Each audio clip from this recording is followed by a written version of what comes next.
My name is Theo Ferran, and I keep the furnaces that dry the binding ink under the provincial registry. On the morning of the season opening, my hero system finally woke up in front of 200 people and ordered me to get married. I was holding a rake at the time. The drying floor runs hot, and somebody has to turn the trays before the ink cooks, and that somebody is me. So the first words a hero ever gets reached me elbow deep in warm paper. I read them twice. Then I turn the trays because they burn. Halaor opens every season with the same 11 words, and half the province can recite them.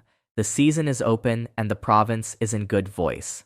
That morning, she got to 9 of them and stopped, up on the platform with 900 people waiting for the other 2. This one has kept my hands warm through 6 openings, she said, looking down off the platform at the floor crew. I would like him named.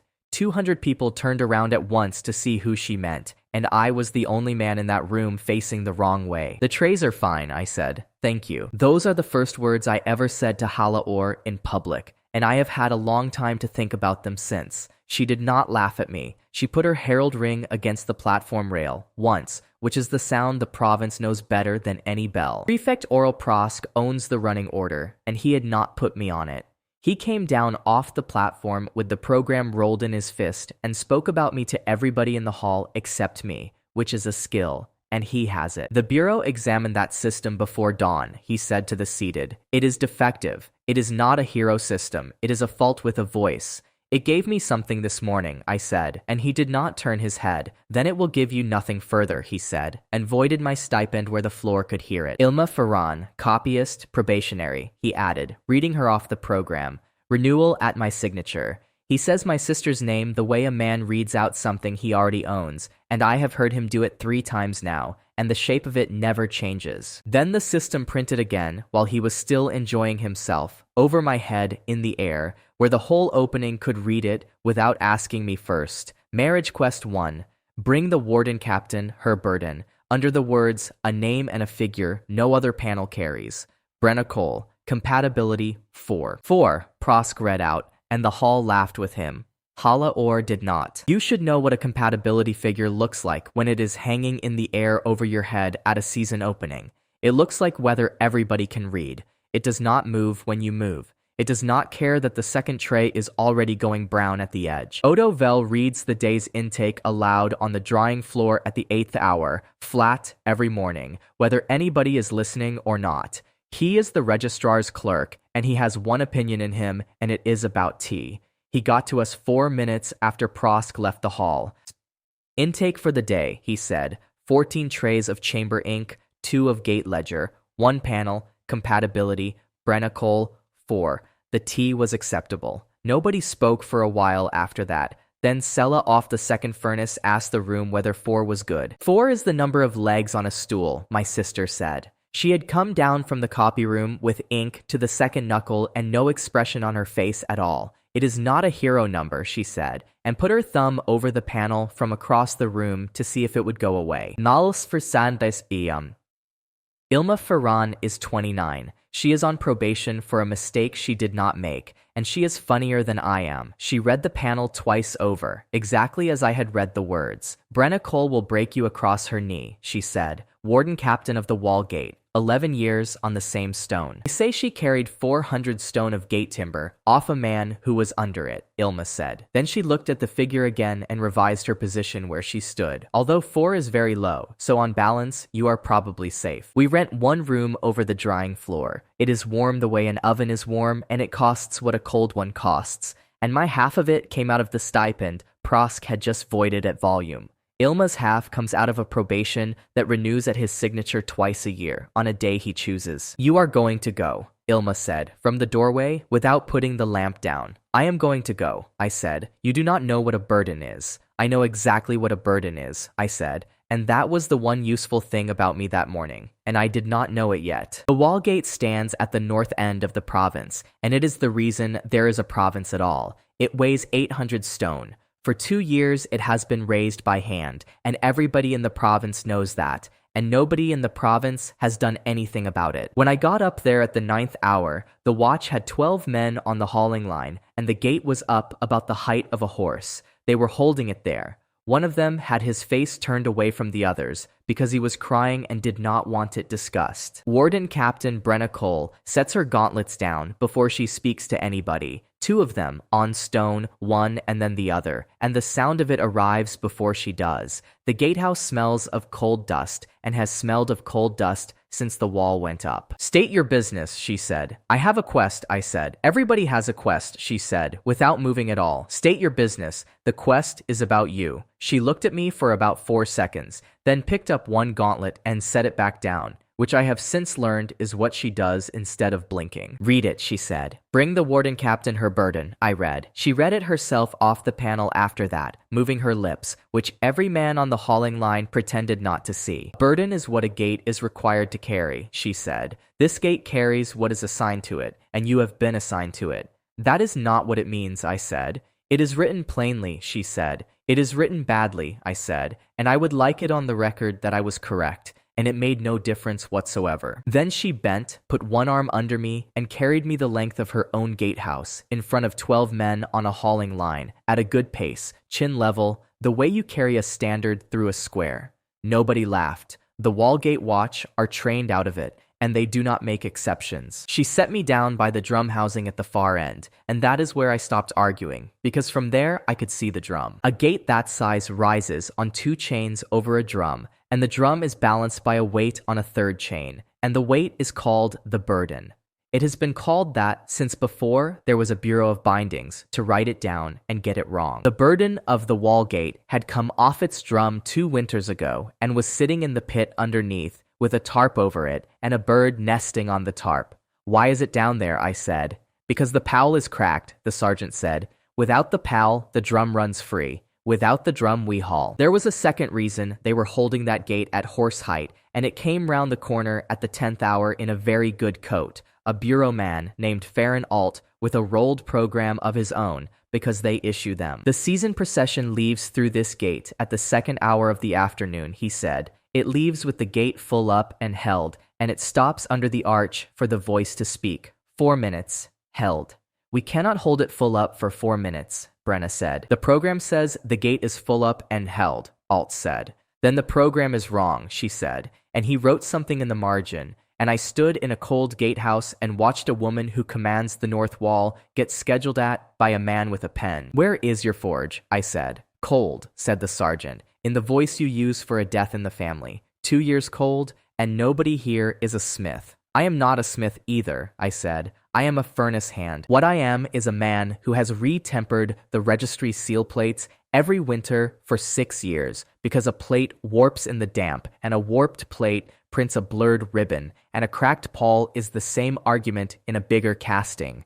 Metal does what heat tells it, and it does not care whose gate it is. I lit the gatehouse forge at the 10th hour and had it up to color by the half. Brenna Cole stood at my shoulder for the whole of it and did not say one word, and every man on that hauling line found a reason to be down at our end of the gatehouse. Want the technical version, so here it is, briefly, and then I will stop. The crack ran with the grain of the casting, which means the pawl was made wrong rather than broken wrong, and a thing made wrong can be made again. So I made it again. It took 2 hours and most of the month's coal. Then the burden came out of the pit on 10 men and 2 ropes and went back over the drum, and Brenna Cole put one hand on the winch handle and raised 800 stone of Wallgate with her wrist. The gate went up. It stayed up with nobody holding it, which none of them had seen in 2 years. Sergeant Dool has stood that gate for 9 years, and he said the first thing anybody said, "That is a furnace hand," he said. To nobody in particular, "That is a furnace hand out of the registry."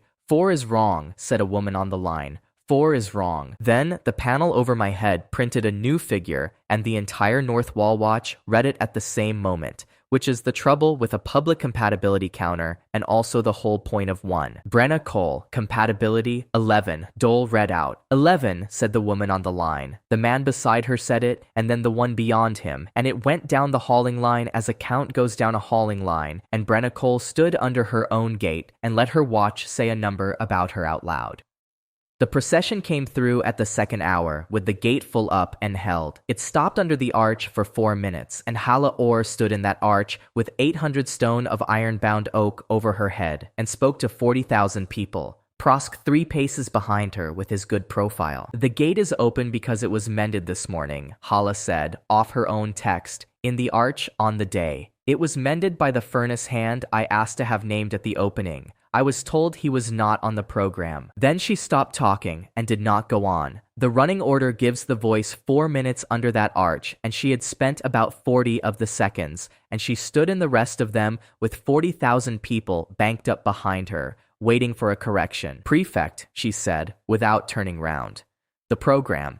He had to come up level with her, because a man 3 paces behind the voice in an arch has nowhere else to stand, and he had the running order rolled in his fist, and he had to open it out flat where the seated and the criers could watch him do it. This is not a matter for the arch, he said. It is 4 minutes of my ceremony, she said, and I am spending them here. Name him. And he named me off his own paper, in his own voice, because the other thing available to him was to stand under 800 stone in front of a field and refuse the voice. Item 9, he said, the wall gate, mended by Tifaran, drying floor, registry. Then he stood in that arch and waited while the criers finished writing it down. The criers had that in the copper row by the second hour, and in the chamber gallery before the rites closed. Hala Or says a thing and the province repeats it by evening. I am not paying her a compliment. It is her occupation and she is very good at it. The thing the seated carried back down the hill was not the gate, and it was not the figure. It was that the prefect of bindings had amended his own running order out loud with somebody standing over him, and that the amendment had a furnace hand in it. A room can say that in one sentence, and by supper it was. Prosk did not look at me once, then or afterwards. He looked at the arch. I have watched him do it many times since, and it is always the arch, or the seating, or the height of a step. When he cannot fault the man, he faults the staging. He was still in the registry at the 4th hour, up in the bureau rooms, doing whatever a prefect does with a rolled program, and nobody left to read it to. I know he was there, because I could hear his boots through the boards. Our room sits over the drying floor, and the bureau sits over us. Odovel reads the intake twice a day. He read it again at the 5th hour. Intake for the afternoon, he said. 6 trays of gate ledger, wet, and 1 panel amended. Compatibility. Brenna Cole, 11. Then he looked up off the sheet, which he does twice a year. 11, he said again, flat, and went back down the list. Sella put her rake on the tray rail and said that the bureau had voided the stipend of a man whose figure went up 7 before noon, and asked the room what the bureau thought a hero was for. The room had opinions, loud ones, and not all of them agreed with each other. 9 people who turn trays for a living stood in a hot room and argued about my standing at the tops of their voices, while the man who had voided my stipend sat 1 floor up with his boots off. Ilma came down at the 6th hour and stood in the doorway. 7 before noon, she said. It is not a race, I said. Everything with a figure on it is a race, she said. And then she said the thing she had actually come down to say. He read my name off that program this morning, and he enjoyed it more than he usually does, Ilma said. I want the night desk. Nobody watches you work at the night desk. I am not going to get it by being your sister, and I would rather you did not try. It's named. Was it Yoyembai had something in my coat when I walked home that evening. When Brenna Cole carried me the length of her own gatehouse, my face went past her left shoulder at about 4 inches for 6 or 7 seconds, and in that time I saw that the pauldron strap on that shoulder was a repair on a repair on a repair, and that the buckle tongue had been filed so often it was riding on nothing at all.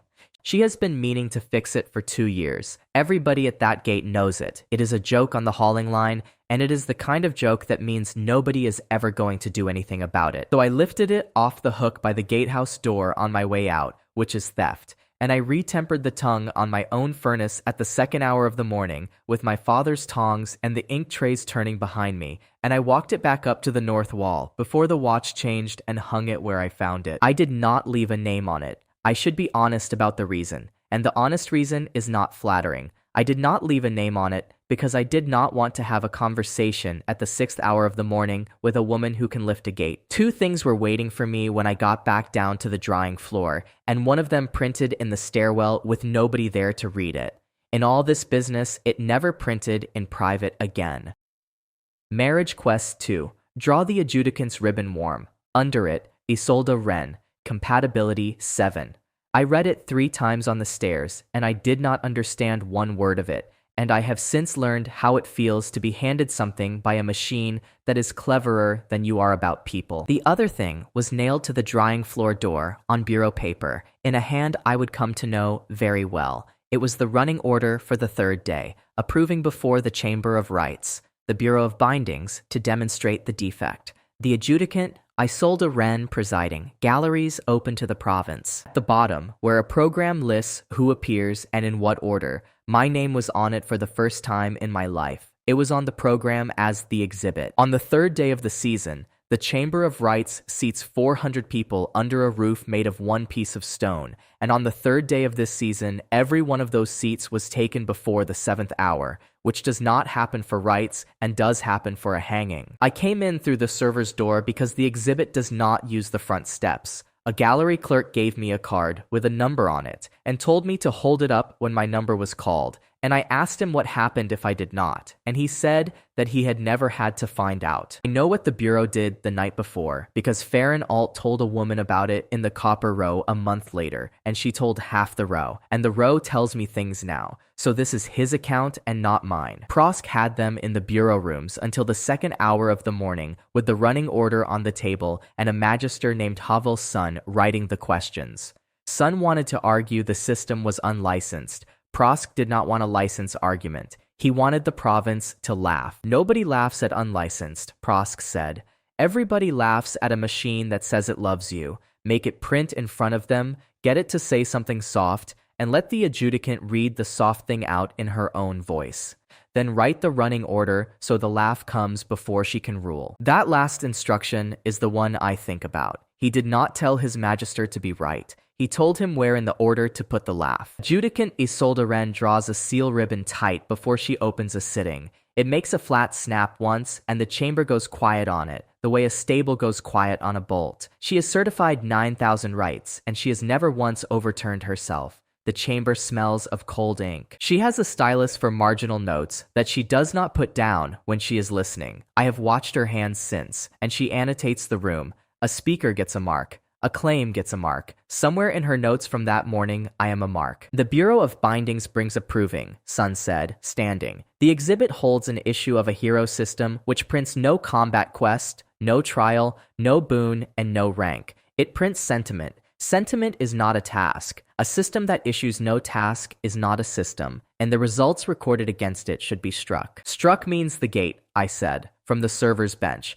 because nobody had told me I could not speak. Struck means the north wall goes back to hauling 800 stone by hand. Sit down, said Prosk, and the gallery laughed on cue, exactly where the running order had put the laugh. Isolde Wren did not laugh, and she did not tell me to sit. She made a mark. Then she said the next thing to me and not to the Bureau, and she said it at a volume the galleries could work with, and it took me weeks to understand that this was the only kind of kindness she has. Exhibit, she said. It is the first word Isolde Wren ever said to me, and she spent it telling me she would not be saving me. You have told this chamber what striking your results costs the north wall. That is not an argument I am able to hear. I will read whatever prints, and if the plain reading is sentiment, I will strike every result standing against you, and the gate goes back on the ropes, and I will sleep perfectly well afterwards. Do you understand me? She said. I understand you, I said. I would sooner you did not. I know, she said, and made another mark, and I have wondered since whether that one was about me or about her. The chamber takes plain readings, she said, and turned back to the room.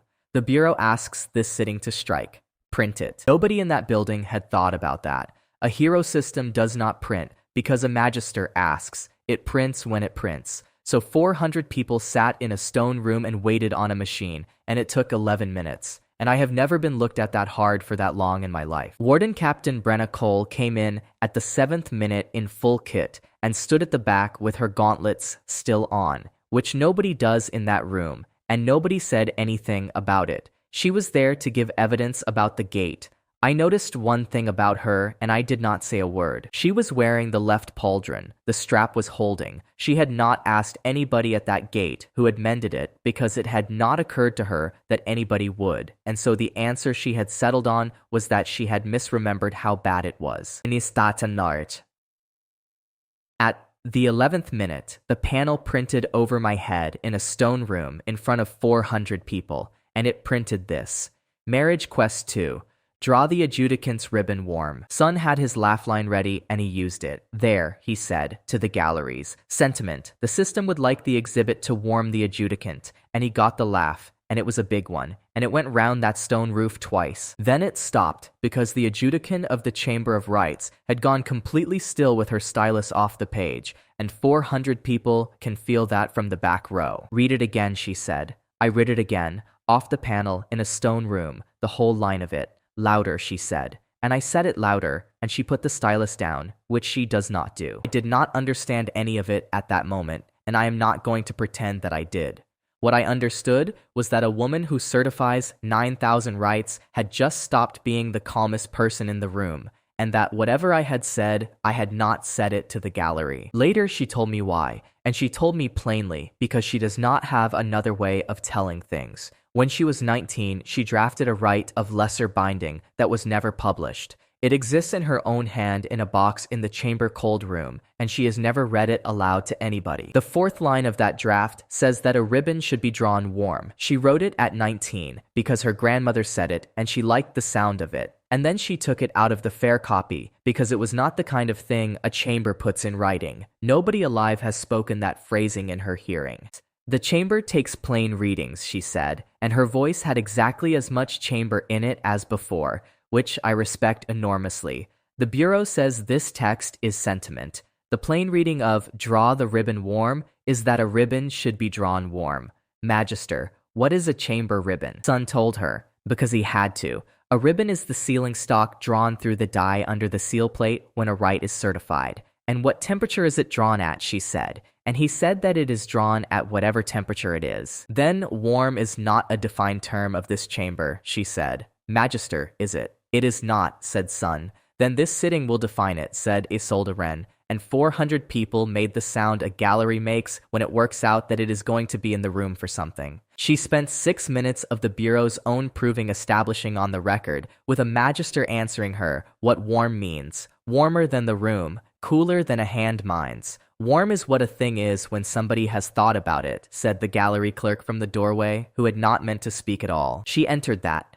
She entered it in his name, and he went the color of a brick, and it is in the chamber's definitions to this day, and the Bureau sat and watched, approving it had written turn into a morning about the meaning of warm. Then she looked back down at the server's bench. Exhibit, she said. Do you know anything at all about ribbon? I have dried your cracked ones for 6 years, I said. 9 or 10 baskets every winter. The chamber sends them down to the drying floor as wet ledger, and we press them again and send them back up, and nobody ever told me why there are so many, and I stopped asking in my second year. You will explain that, she said, and 400 seats turned round to watch a furnace hand explain laundry to it. So I explained it standing on a server's bench with a numbered card in my hand, and I am told I explained it badly. Cold stock cracks along the die line where the plate bites hardest, and it does not crack that day. It cracks in the 4th week when the damp gets into the split. Chamber presses in a cold room to keep the ink honest, so every right certified between the first frost and the thaw comes off that press with a hairline in it, and by spring, anybody who wants to be difficult can challenge the seal. How many, said Isolde Wren. 412 baskets up and down those stairs in 6 winters, I said. I do not know how many rights are in a basket. Sun said nothing. Prosk stood up and sat down again, and I have not seen him do it since. Bring the press, she said, and they brought the chamber press into the well of the room on a trolley, and 400 people watched me do the least interesting thing I have ever done in public. On steaky bees Sundays. I asked for a brazier because the chamber keeps one for wax, and set the spool a hand's height above it and left it alone. Then I gave them the trick in 1 sentence, after it worked, which is my rule. Stock at blood heat takes the die and comes back. Stock at stone heat takes the die and remembers it as an injury. Isolde Wren drew the first warm ribbon in the history of that chamber, and she did it herself, with her sleeves back, at a press she had certified 9,000 rights on, and had never once operated with her own hands. Then she put her thumb on the seal and leaned on it in front of the Bureau of Bindings, and nothing happened to it at all, and she leaned harder, and still nothing happened to it.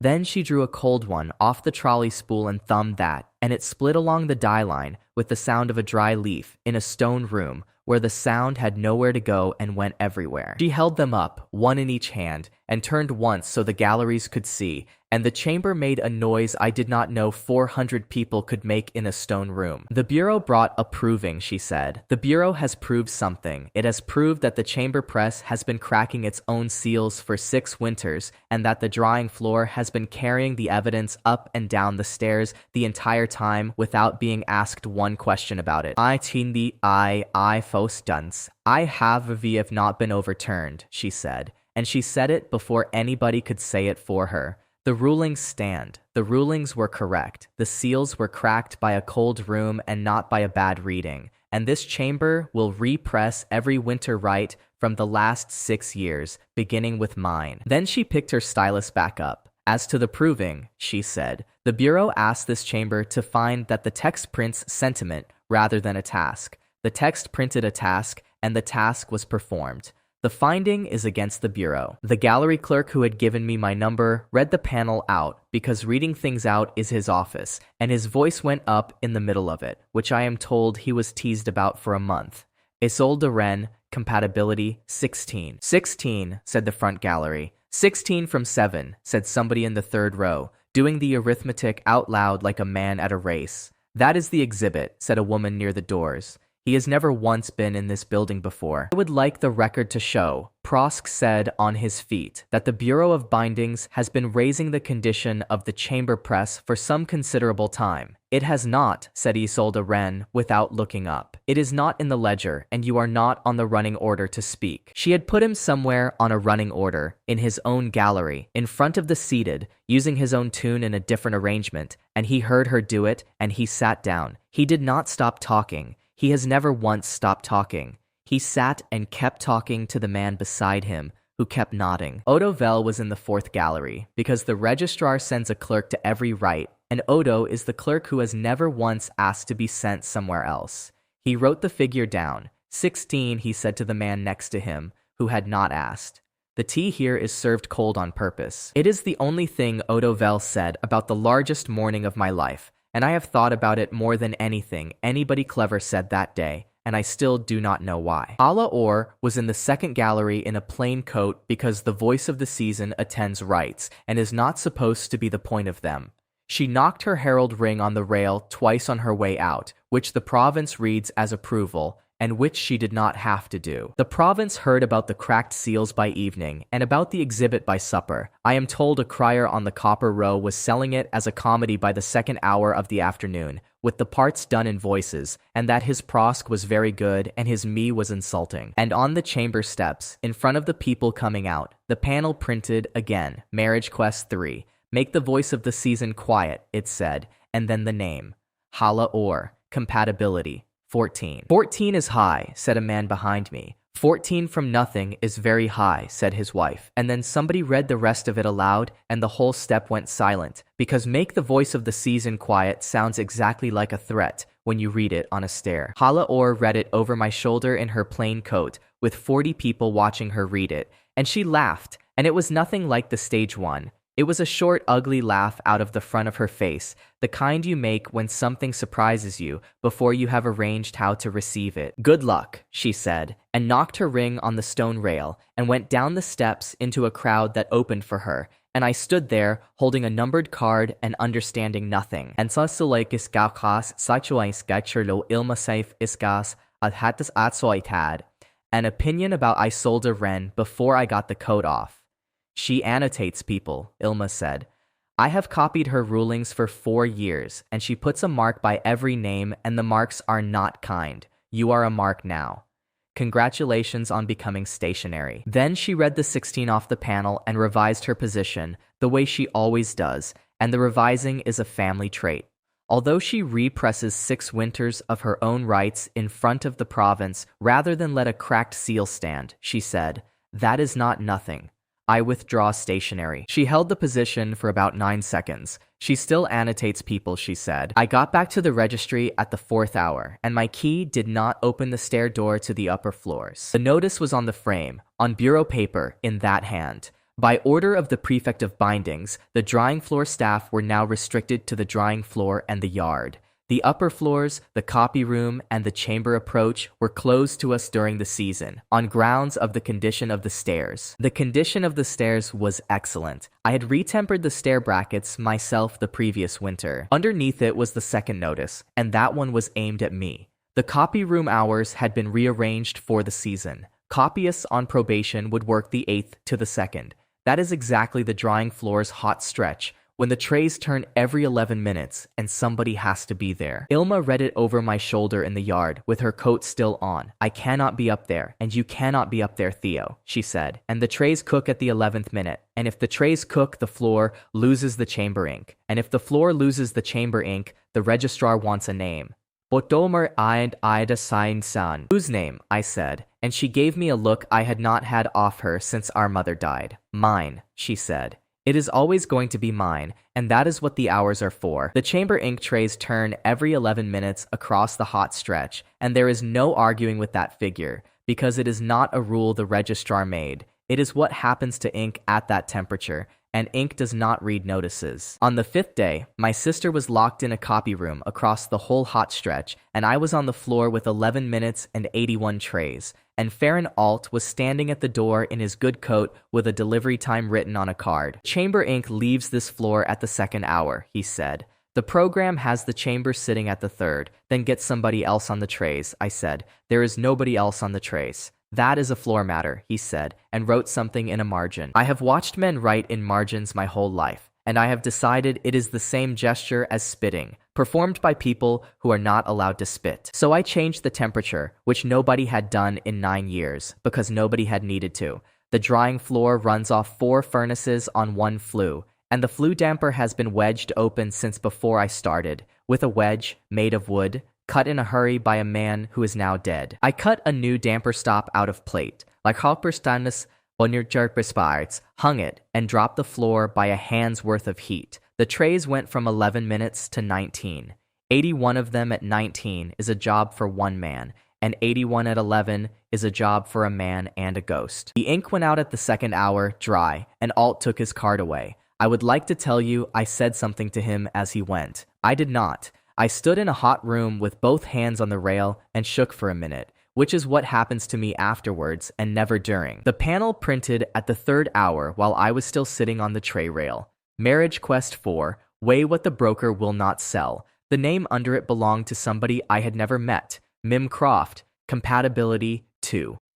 2. Theo, said Sella, reading it off my head. 2.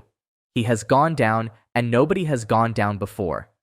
He has not gone down, said Odovel without looking up, because that is a different woman, and it is her first figure. Then he read 4 trays of Coppero Register, wet, and the tea. Ilma came down when the copy room let her out, with her hands ruined and an opinion loaded. Mim Croft, she said, guild broker of the Copper Row. She will price your coat while you are still in it, and she has never taken a loss above 3 in the 100 across 61 contracts. Everybody on that row is frightened of her, and nobody on that row will hear a word against her, Ilma said. 2 is insulting. Then she looked at it a second time and revised, because she always does. Although with a broker, 2 is an opening position. The Copper Row is 4 streets of trade under one long awning, and it smells of hot cinnamon and tin at any hour you care to visit it.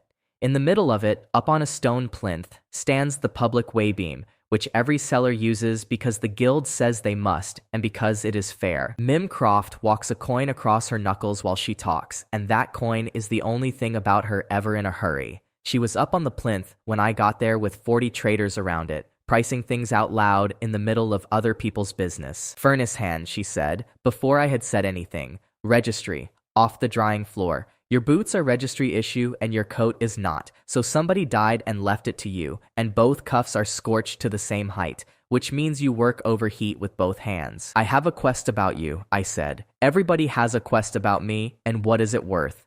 Nothing, I said. Then it is not a quest, it is an errand, she said. She got a good laugh off her own row for that, and she had earned it, and I put my hand flat on the waybeam and asked her when it was last checked against itself. What is it worth to know, she said, because there is nothing else in her, and she had a price on the question before I had answered it. Put a stone in that pan, I said. Any stone off any barrow, and then the same stone in the other one. She looked at me about 2 seconds. Then she took the copper off her own belt, the one she has carried since she was 19, and she did not hand it to me, and she went up on the plinth with it herself, because she meant her row to see whose hands were on it. She laid it in the near pan and read the answer out, 4 1/4. Then she moved the same copper across into the far pan and read that out too, and it came to 4 1/2. And 40 people under that awning heard one weigh 2 things. A true beam does not care which side you set it down on, I said. That seat is worn under the far edge, and the wedge has crept out of it, so the far arm is longer by about nothing at all. Long arm reads heavy, short arm reads light, and the short arm is the one you load from. Where goes one way and has no opinions about anybody. Do it again, said the lamp oil woman, and Mimcroft did it again. Then a carter did it. Then a boy of about 9 did it with a lump of tin while his mother held his coat, and it came out crooked every time, because that test costs nothing and takes nobody's word for anything. The row got loud then, and I want to be plain that nobody on the copper row was angry at me. They were angry in every other direction available. The lamp oil woman said her own 6-year figure out loud, and it was not an enormous figure, and somehow that made it worse. Then Mimcroft took the beam out of service where her whole row could watch her do it, which on those 4 streets is the same thing as closing them, and nobody had asked her to. Alt came back at the 8th with the season supply schedule, which is the sole reason the Bureau ever visits that row, and he wanted the order weighed and signed that night. The beam is down, said Mimcroft. The program has it weighed tonight. Then weigh the program on it, she said, and got her laugh, and then she stopped laughing and did the thing that cost her. I am not signing a bureau order on this row until the 6 years are settled, she said to him, with her book open and her street listening. Not tonight and not at the closing. Take it up the hill and tell the prefect I spell my name with 1 F. So, Farron Alt went back up that hill without a signature. The season supply was not weighed on the night the running order said it would be, and 40 traders watched a bureau man fold up a schedule he had no use for. Adjudicant Isolde Wren arrived at the 9th hour because a beam found false changes every right of trade certified on that row, and the chamber had a repressing to do in any case. She came in her own coat, stood in a crowd of traders, and read the beam plate with her stylus in her hand. She looked at me across a public way beam on a dark street with 90 people watching. Exhibit, she said. You have now found a fault in a certified instrument twice in 4 days. Do it a 3rd time, and I shall be obliged to have an opinion about you. I am not looking for them, I said. I know, she said, and she did not say it kindly or unkindly. It is the difficulty. And she made a mark, and I did not find out for weeks what the marks were. Warden Captain Brenna Cole came down off the wall at the 10th hour with 6 of her watch, because the wall gate buys its oil on that row, and because news travels north in this province faster than it travels anywhere else. She looked at the beam a long time before she said anything at all. Everything my gate has bought for 11 years has come off that beam, she said. There is a scribe line cut in that beam by whoever made it, I said, when the 3 of them had finished looking at it. The wedge is sitting a thumb outside it. I do not need a forge, and I am not making anybody anything, because nothing is wrong with this beam that time did not do to it. 4 men off that row lifted it off the standard at the 11th hour, and held it while I seated the wedge back on the line it was cut for, and it took 20 minutes on a plinth in the middle of 4 streets, with the guild book lying open beside my hand. Then we ran it again with the same copper, in front of the same people, near pan 4 1/4, far pan 4 1/4. The boy with the tin checked it after us, because by then it was his test as much as mine. Then Isolde Wren said the thing that made it expensive, and she said it to the guild broker, and not to me. Every contract struck on that beam is open, she said. 6 years of them. This chamber will hear any one of them that is brought to it, and it will not go looking. It will not go looking. That is a sentence Mimcroft could have lived inside for the rest of her life, and every trader under that awning worked it out while she was still hearing it. Nobody on those streets had the money to bring one. She priced the shortfall out loud inside about 20 seconds, and I have no doubt it was right to the copper. Then she started on the other side of the sum and got as far as saying that her own record was worth, and stopped there with the coin flat and dead under her thumb. I have never once been unable to put a figure on a thing, she said, to her own row. That is my entire trade, and it is the only thing I have ever been proud of. I cannot price this one. I have been standing up here trying to in front of all of you, and the fact that I cannot is the answer. I can't einen sending such in so some way what the broker will not sell. I had been reading that as the beam for a day and a half, and it was never the beam. The one thing on those 4 streets that had never been on a scale was her own record, and she had just put it up there herself and read out that it would not weigh. Then she opened the guild book at the front, where a broker's own record is kept and nobody else may write.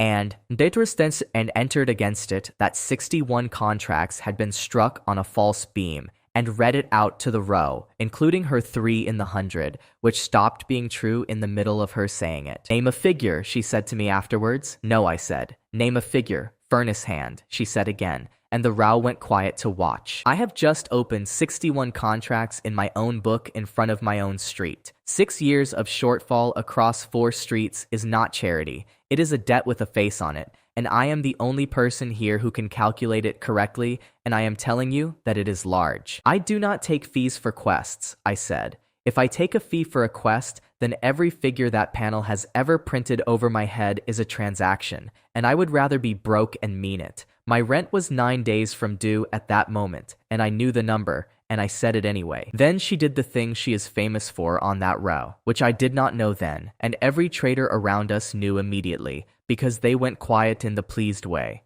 She looked up at the panel over my head and made it an offer directly. 2, she said to it. I will pay to move that, so name me the price of a figure. The panel printed nothing, she raised. Then she raised twice more, out loud, to a machine, in front of 40 traders, and it hung over my head, still saying 2. And a man behind me said he had never watched her bid against a wall. Then she took the 2 pan scale off her belt, the little one she prices with, and set it on the plinth, empty, the way you do when you want an answer and have nothing to weigh. It sat level. She looked at that a while, and she did not ask me to touch it, and she did not say what she thought it meant. Then it moved on its own, because of the fee I had refused, and not because of the ones she had offered, and the entire row read it at the same moment. Mim Croft. Compatibility 13, shouted the lamp oil woman, and the row said 13 back at her as a row does. 13. From 2. Somebody put that on the board, said the smith on the corner, and somebody did put it on the board, in chalk, and it stayed up for the rest of the season. Mim Croft studied the figure with her coin flat under her thumb. 11 in one night, she said. I have not moved 11 of anything in one night since I was 22. Then she wrote something on the back of her own hand, which on that row means she has changed a position, and she does not do it often. I walked home past the Crier's Corner with 2 quests unfinished over my head, and one of them still telling me to quiet the voice of the season, which I had been carrying about for 4 days like a stone in a boot. Andi I enfoir. I had asked 5 people what it could possibly mean. Sella thought it was a poisoning. Odo Vel said the intake procedure for an unclear instruction is to file it and wait. Ilma said it meant I should stop talking, and then said it twice more that evening in different words, in case the first one had not landed. Prosk came at the gate on the 7th day, and it was clever of him, because I had gone up there to eat with the watch and not to be within 100 paces of a platform. There was a season staging at the north wall, with the criers invited, and the seated brought up in carts. The prefect of binding stood under 800 stone of open gate and told the province that the Bureau's maintenance reform had restored the north wall and trued the copper row beam. Further faults are being sought out province-wide, he said, in good order and in their order, and he said it to the criers rather than to the wall, because the wall had been standing there all along, and the criers had not. He did it well, and I will grant him that once and never again. He did not say my name, so he did not lie, and a man who never quite lies in public is very hard to catch in front of people who have come up the hill in carts. Then he came off the platform, found me at the forge, and made me the only offer he ever made me. He made it quietly, and it is the only time I ever knew that man to lower his voice for anything. Your stipend can be restored this afternoon, he said. The Bureau requires 1 sentence from you at the rail, that the repairs were undertaken at Bureau direction. It is not untrue in substance. Somebody must have directed it, and the Bureau is the body that directs. And who was it not directing for 2 years? I said. He did not answer, so I answered it myself, and I answered it at volume, because we were standing 6 paces from a crier, and I had worked out where I was standing before I opened my mouth. If the Bureau directed it this week, then the Bureau failed to direct it for 2 years, I said, and every man on that hauling line has been told for 2 years that the gate was their own fault. Watch was standing there, and that was all of it. They were standing there in a row with their hands black, and I was not going to be handed my rent back in exchange for leaving them under it, and I have not been sorry since, and my sister has never agreed with me about it. Sergeant Dool went and fetched the gate log. It is a real book. Every gate keeps one, and nobody reads them. And the thing about a record nobody reads is that nobody thinks to arrange it either. He read it out to the criers off the plinth, flat, in the voice of a man reading a book he has kept for 9 years. Second day of the season. Forge lit at the 10th hour by T. Ferran. Registry. Coal drawn against the month. 1 sack and a half. Powell recast. Burden reshipped. 10 hands and 2 ropes. Gate raised at the first hour of the afternoon by the captain. 1 hand, he read. Then he shut the book. No bureau entry, he said. 11 years of this gate, and there has never once been a bureau entry in it. Criers had that before Prosk reached his own cart. Brenna Cole stood at the rail with her gauntlets in one hand while the panel moved, and I did not look up at it. And I did not need to, because 30 men told me what it said. Ila Brenna Cole. Compatibility. 19. Dool read out.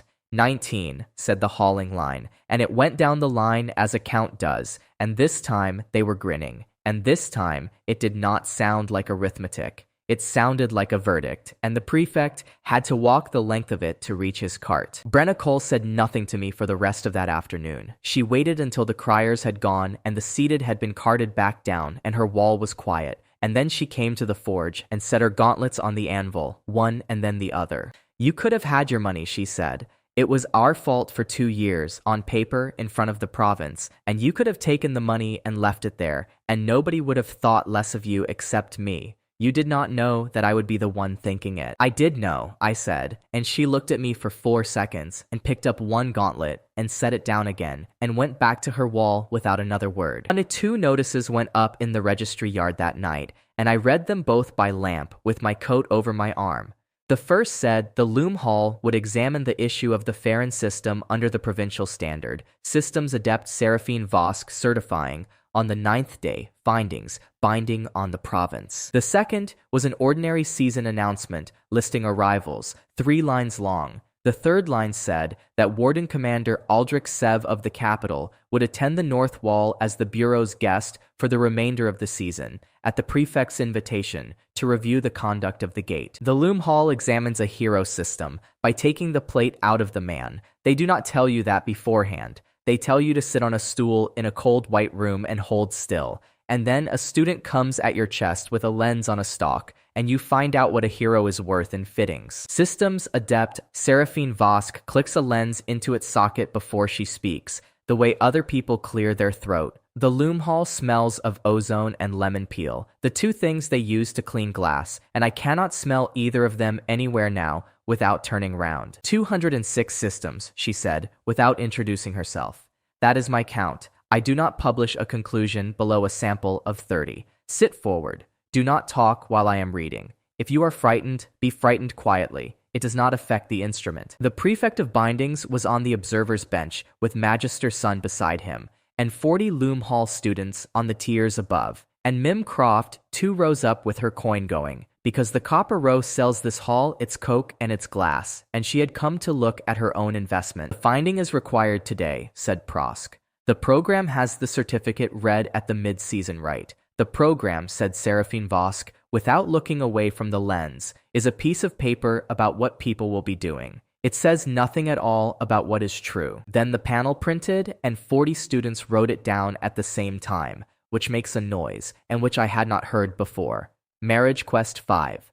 Become the Systems Adepts variable, and then the name they were all already writing down.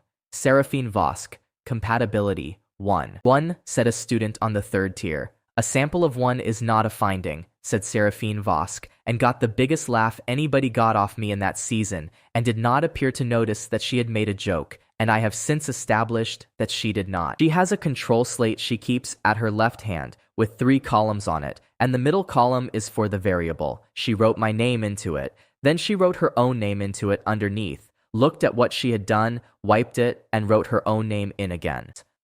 Contamination, she said out loud to the room in the flat voice she uses for readings. The observer has entered the variable column twice. I am recording it because discarding an inconvenient observation is dishonest, and I would like the tiers to note that I said so before anybody else did. 40 students wrote that down as well. I have met 3 of them since, and all 3 can still recite it. I noticed something while she was reading me, and I noticed it because I was a furnace hand in a room full of people who were not. The annealing oven in the corner of that hall was running hot. I could hear it. An oven at color makes one sound, and an oven past color makes a thinner one, and that oven was thin. Every system plate that Hall examines gets set in that oven first. It has been set in that oven for as long as the oven has been there, 206 times. Your oven is running hot, I said. I am reading, she said. It is about 80 degrees over, and it has been over for a long time, because the door seal is proud on the hinge side, and it is pulling the flame across. Adept, every plate you have ever compared came out of that. She put the lens down. She did not argue with me, and she did not thank me. She got up, crossed her own hall in front of 40 students and a prefect, opened the oven, put a test bar in it, and stood there 15 minutes saying nothing while it came up. Then she read the bar and sat down on the step of her own oven, where no adept in that hall has ever sat, and said a number I am not going to repeat. Sun asked whether the fault affected the finding. She said it affected every finding she had made in 11 years. Rosk understood before Sun did. He is not slow, and I have never been able to laugh at that properly. He looked along the tiers, made the calculation, and said that in that case, the hall's comparison set was void, and the Bureau would have to consider the hall's standing. Consider it, said Seraphine Vosk from the step of her oven. I have 206 readings to run again, and I would rather not be interrupted while I am doing it. Then she looked up at me for the first time as a person and not as a plate. You have cost me 11 years of work in about 9 seconds, she said. Do you understand that? Yes, I said, and she waited for the rest of it. Do you feel anything about it? Not really, I said. It was wrong, and it is better mended. She wrote that down, on the slate. The Navark soit inanes po soy. In the variable column, word for word, which I did not find out until much later, and which I still think about when I cannot sleep. The panel moved while she was writing, and a girl on the second tier read it out because students read things out. Seraphine Vosk, compatibility 9. Then the tiers did the thing tiers do. They wrote it on the results board in chalk in the column for confirmed observations and initialed it. Mim Croft came down 2 rows and looked at the chalk. 9, she said. From 1. That is 8, said the smith's boy with her. She said she could count. Then she said something under her breath about a man who breaks a decade of work and gets thanked for it in chalk, and she was smiling. The mid-season rite is rehearsed in the ceremonial hall on the 10th day, and the voice rehearses alone, early with the doors shut, and I only know that because I was delivering dried ledger to a room behind the platform, and nobody had told me to knock. Hala Or was standing in the middle of an empty hall, doing the same 9 words over and over, and losing them, and starting again. She was not losing words she had forgotten. She was losing ones she could not push out any further. She saw me in the doorway with an armful of ledger. 6 openings, she said. Do you know I have never once been able to hear myself in this hall? And then she made the stage smile at me, in an empty room, with nobody in it but me, which is a thing I would rather not have seen. The board behind you is delaminated, I said, which is not what I should have said. I know what I should have said. I have had a great deal of time to consider what I should have said, and I have never in 6 weeks said the correct thing to that woman on the first attempt. But it was true. There is a shell of laminated timber behind that platform whose only job is to throw a voice out into the seats. Damp had opened the glue lines, so instead of throwing her voice, it scattered it, and she had been making up the difference out of her own throat for 6 years. She stood very still. Say that again slowly, she said, and I said it again slowly, and then she asked how long it would take to mend, and I said a night if the hall was empty, and she said the hall is never empty, and I said then it will take a night when the hall is empty. The hall was not empty, because Farron Alt came at the 9th hour with a card and told me the platform was not to be touched during the season by order of the running order. Halaor asked him whose voice the running order was for.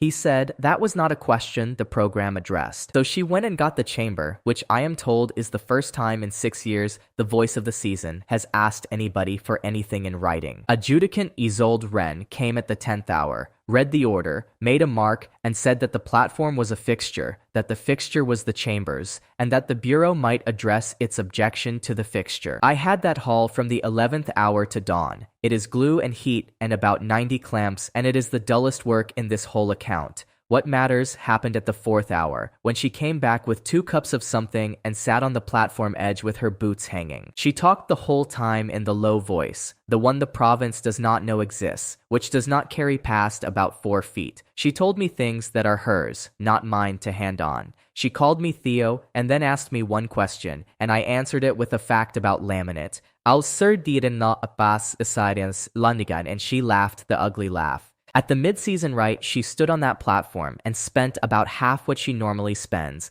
and 40,000 people heard every word, and the criers at the back of the field heard it. And she stopped in the middle of her own 11 words, because she could hear herself. The season is open, she said, and the province is in good voice. Then she said the rest of it out of the running order entirely, and it is in better voice this morning than it was yesterday, because a furnace hand out of the registry spent last night on his knees behind me with 90 clamps. Make the voice quiet. I had carried that line about for 8 days, waiting for it to turn into a threat, and my sister had told me 3 times that it meant I should stop talking. It meant she should not have to shout. That is all it ever meant, and it took me a sounding board to hear it. Hala or compatibility. 23. Read the field crier. Because the panel over my head is public and a crier's whole occupation is reading things to a field. 23, said 40,000 people, not all at once and not neatly, in a long ragged wave from the front of the field to the back, and I stood at the side of a platform in a scorched coat and did not know where to put my hands. Warden Commander Aldrich Sev came up to the north wall on the 12th day with a capital cloak and a very good record, and I want to say now that he was not a bad man. He was a competent officer who had been invited somewhere for a reason nobody had explained to him, and by the end of that afternoon, he knew it. The Bureau had brought the seated up in carts again for a review of the conduct of the gate, and there was a rail, and there were criers, and Prosk had a card in his hand with the commander's particulars on it, which he read out to the wall like a bill of sale. Warden Commander Aldrich Sev, he said, 18 years, 3 gates held, and on the Bureau's own reading, taken this morning by Bureau adepts under the provincial standard, a compatibility with the warden captain of this wall of 40. I have never otherwise seen Brenna Cole interrupt anybody. Issued by whom, she said. The Bureau adepts, said Prosk. Then it is not a compatibility, she said. It is an opinion with a number on it. Mine prints in the air where my watch can read it, and yours prints on a card in your hand. I am told by Alt, third hand and much later, that the commander had been told he was coming north to review a gate. Nobody had shown him the card before it was read out. He stood at that rail with his own name being sold under him, and his face went through 4 separate arrangements and settled on none of them. Then the Bureau ran its drill, because a review requires a drill. 3 drops and 3 raises, for the seated in good order. The commander took the gate, because a reviewing officer takes the gate. On the second drop, he ordered it hard to show discipline. The burden chain jumped the drum, and 800 stone of wall gate stopped dead at half height with the carts underneath it. Nobody was hurt. I want to be clear about that, because for about 6 seconds, nobody in that crowd knew it yet.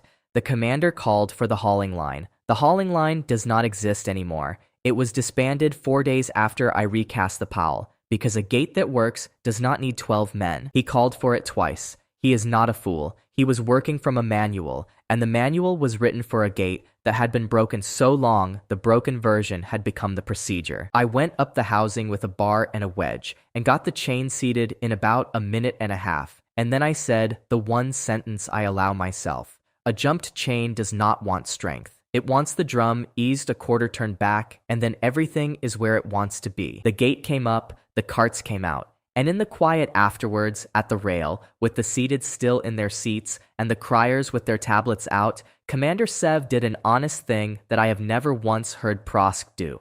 He asked who the furnace hand was, and he asked it out loud. Registry, said Duel. Ferran, off the drying floor. Also, said Sella, who had come up on the ledger cart and who was not frightened of a rail, he mended the captain's pauldron strap.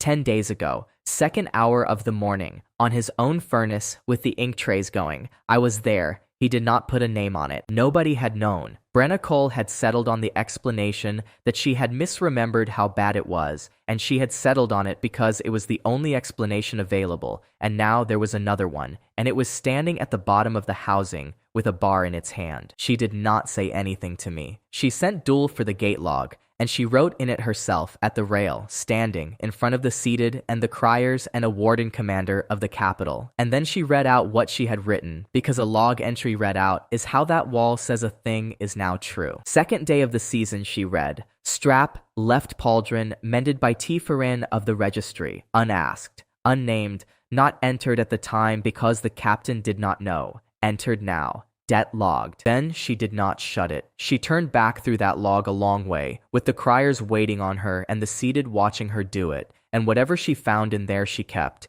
and she closed the book on it without reading a word of that part to anybody. Then she said what was left of it to the rail, rather than to me. I have stood this gate 11 years, she said. I have been given a great deal. Nothing has ever been done for me by somebody who did not want me to know he had done it. Brenna Cole, compatibility. 31, read dull, off the panel in his flat 9-year voice, and the watch said 31, and then the watch said it again, louder, at the carts. She came down to the forge that night and told me what she had found in the book, standing in about 11 words, because she does not have a second way of saying a thing. 11 days in 2 years, when the log has me stopping at the registry drying floor for water, she said. The north wall has its own well. It has had one since before I was posted here, and it never occurred to me to ask myself why I was walking past it. Then she went back up to her wall, and neither of us has mentioned a well since. Commander Aldrich Sev went back to the capital on the 14th day. He did not stay out the season, and he never reviewed the conduct of the gate. The last thing he said on that wall, to Prosk, at the rail, was that he had come north under a description that did not survive contact with the wall. I got 2 pieces of paper that week. One was from the loom hall in Seraphine Vosk's hand, and it asked for the loan of any other hero system in the province, any issue, any age, for comparison, on the grounds that a sample of one is not a finding. The other was a bureau notice pinned in the registry yard. The loom hall's season funding was suspended pending a review of the hall's instruments on grounds of the condition of the annealing oven. A hall with no funding does not shut. It gets colder. On the 13th day of the season, the loom hall had no coke, no lamp oil, 40 students who had not been paid, and one systems adept working through 206 readings by daylight because daylight is free. Seraphine Vosk had moved a bench under the east window and was doing it in order, oldest first, with her coat on. She had been at it for 4 days. She looked exactly the same as she had looked on the 9th day, which frightened me more than tears would have. At this danger I have 31 readings to redo before I can begin, she said, without a greeting. And then I need 30 systems that are not yours, because one plate proves nothing, and the bureau will not lend me one, and no family in this province will let a hall with no funding open their grandfather's plate. Then buy them, I said. With what? She said. She had a point, and she made it without any heat in it at all, the way she makes everything, and that is why people underestimate what she is doing to them. I went to the Copper Row on the 14th day, and I did the single most expensive thing I did in that entire season. And I did it standing up in the middle of 4 streets in front of Mim Croft, who was already smiling before I opened my mouth because she could see it coming. I need 30 retired system plates by the day after tomorrow, I said. I have nothing to pay with, so I am offering the row every broken instrument it owns, mended at night, for nothing, until the season closes, and I will start tonight, and I will keep going whether you get me the plates or not. Mim Croft put her coin flat on the plinth, which she does when she is working, and priced me out loud in front of 40 traders, which she does when she is enjoying herself. 6 weeks of nights, she said. A furnace hand who mends certified instruments. Call it 3 of your stipends a week. You are offering me 18 stipends and you have not got one of them. I know, I said. And you would have done it anyway, she said, with no plates in it at all. That is not a question, so do not answer it. I hate that about you. It ruins the terms and it always has, and I have not once found a way to charge you for it. She got me 31 plates in a day and a half. I still do not entirely know how. 14 came off the row itself, out of drawers, out of boxes under beds, 1 out of a shrine. 9 came down from the north wall because Brenna Cole told her watch that the hall wanted them, and the watch did not ask a second question. The rest came because Hala Orr stood on a mended sounding board at the close of the mid-season rite and asked 40,000 people for them in her ordinary voice, which she had never once used out there, and which after a mended board she no longer had to raise. If there is a hero system in your family that nobody uses, she said, the Loom Hall would like to look at it and give it back. That is all of the request. And no, she said, before the field could say it, the Bureau has not asked me to say this, and I would like the criers to write down that I said that as well. They came in carts. They came in a bread basket. A woman walked 9 miles with her dead brother's plate wrapped in a shawl and would not give it to anybody but the adept. And Seraphine Voss came down and took it in both hands and wrote the woman's name in the register before the plates. Adjudicant Isolde Wren came to the hall on the 15th day to tell me something she did not have to tell me, and she told it to me the way she tells everything, completely, with no padding at the front. If this hall publishes uncertified, the Bureau will call it an opinion, she said. If the chamber certifies the examination, the finding binds the province. To certify it, I must certify the whole sample, including yours. Your plate goes on the bench in front of the gallery, and whatever is inside it becomes a public fact, she said. And if I say no, I said, then you keep the only thing you own, and the finding stays an opinion. I am telling you because you would not have thought of it, and because you are entitled to think of it, she said. I am not going to advise you. If I advise you, I cannot certify it afterwards. I said yes on the spot, and I could pretend I weighed it. I did not weigh it. I have thought since about what it means that I did not weigh it, and the best I can manage is that a man who has never owned anything is very bad at valuing the first thing. She made a mark. Then she said, still writing, that the chamber would sit on the 16th day, and that I should be there early, and that the server's door was no longer the appropriate entrance for me, and had not been for some time. Isolde Wren, compatibility 24, read the hall's own crier off the doorway panel, because by then the Loom Hall had a crier, who was a second-year student with a loud voice and no other duties. He is a poor crier, said Seraphine Vosk from the bench without looking up. He reads a figure the way a man reads a menu. Nobody in this hall wants to hear a compatibility read like a menu. It is the closest thing to a joke I ever heard her attempt, and the tears howled at it, and she wrote something on her slate, and I have a strong suspicion about what column it went in. 24, said the tears, and wrote it on the chalkboard under confirmed, and initialed it, and one of them wrote from 16 in brackets underneath, which is what a student does instead of shouting. The examination ran 2 days, and I was kept out of the room for most of it, because I was in the sample. She ran 31 plates through a corrected oven, read each of them twice, and had a second reader confirm everyone. She did not sleep the first night. I know, because I was mending a cider press in the yard. On the 17th day, she came out into the chamber with her slate and the gallery full, and the prefect on the front bench, and she said it while people were still finding their seats, because she does not wait for a room to be ready to hear a result. 31 systems, she said. 30 issued in this province across 40 years, and 1 issued this season on a drawing floor. Every hero system carries 4 modules: trial, boon, rank, binding. In 30 of these plates, the binding module has been cut out, she said. It has not failed, and it was never absent from manufacture. It was cut out cleanly at the seat, by a hand that knew where the seat was. The gallery did not understand it yet, and neither did I, and I had been carrying the thing over my head for 17 days. It took her 1 more sentence, delivered in the flat voice she uses to tell a student a lens is dirty, and it went through that stone room like cold water down a back. The Farron plate is the only one in the sample with all 4, she said. It is not defective. It is the last unedited original I have put under a lens, and every other hero in this province has walked about for 40 years with a hole in his system where the choosing used to be. I want to say what that felt like, because I have been asked, and because I got it wrong at the time. For 17 days, I had been the man with the broken system, and I had made my peace with it. And I had built a small, ugly comfort out of being the joke that worked. She took that away in one sentence and gave me something heavier back, and for about a minute, I was actually angry with her. The room went up, and it was nothing like applause.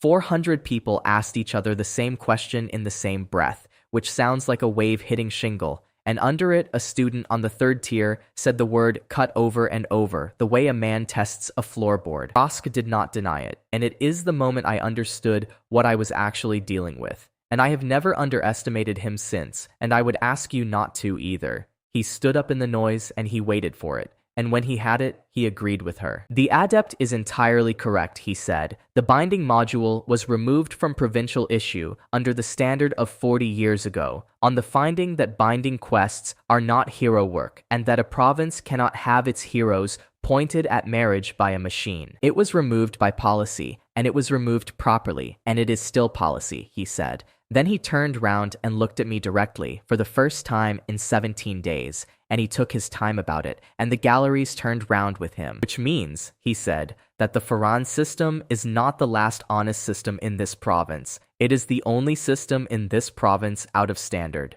And a thing out of standard is brought into standard. That is not spite. It is what a standard is for. The gallery went quiet then, in a way I did not enjoy at all, because a good half of it was nodding along with him, and because he had just said the only sentence in 17 days that I could not answer. Publish it, I said to Seraphine Vosk in the well of the chamber, in front of the seated, before she had asked me anything. She turned round with the slate against her chest. If I publish, the funding does not come back this season or next, she said.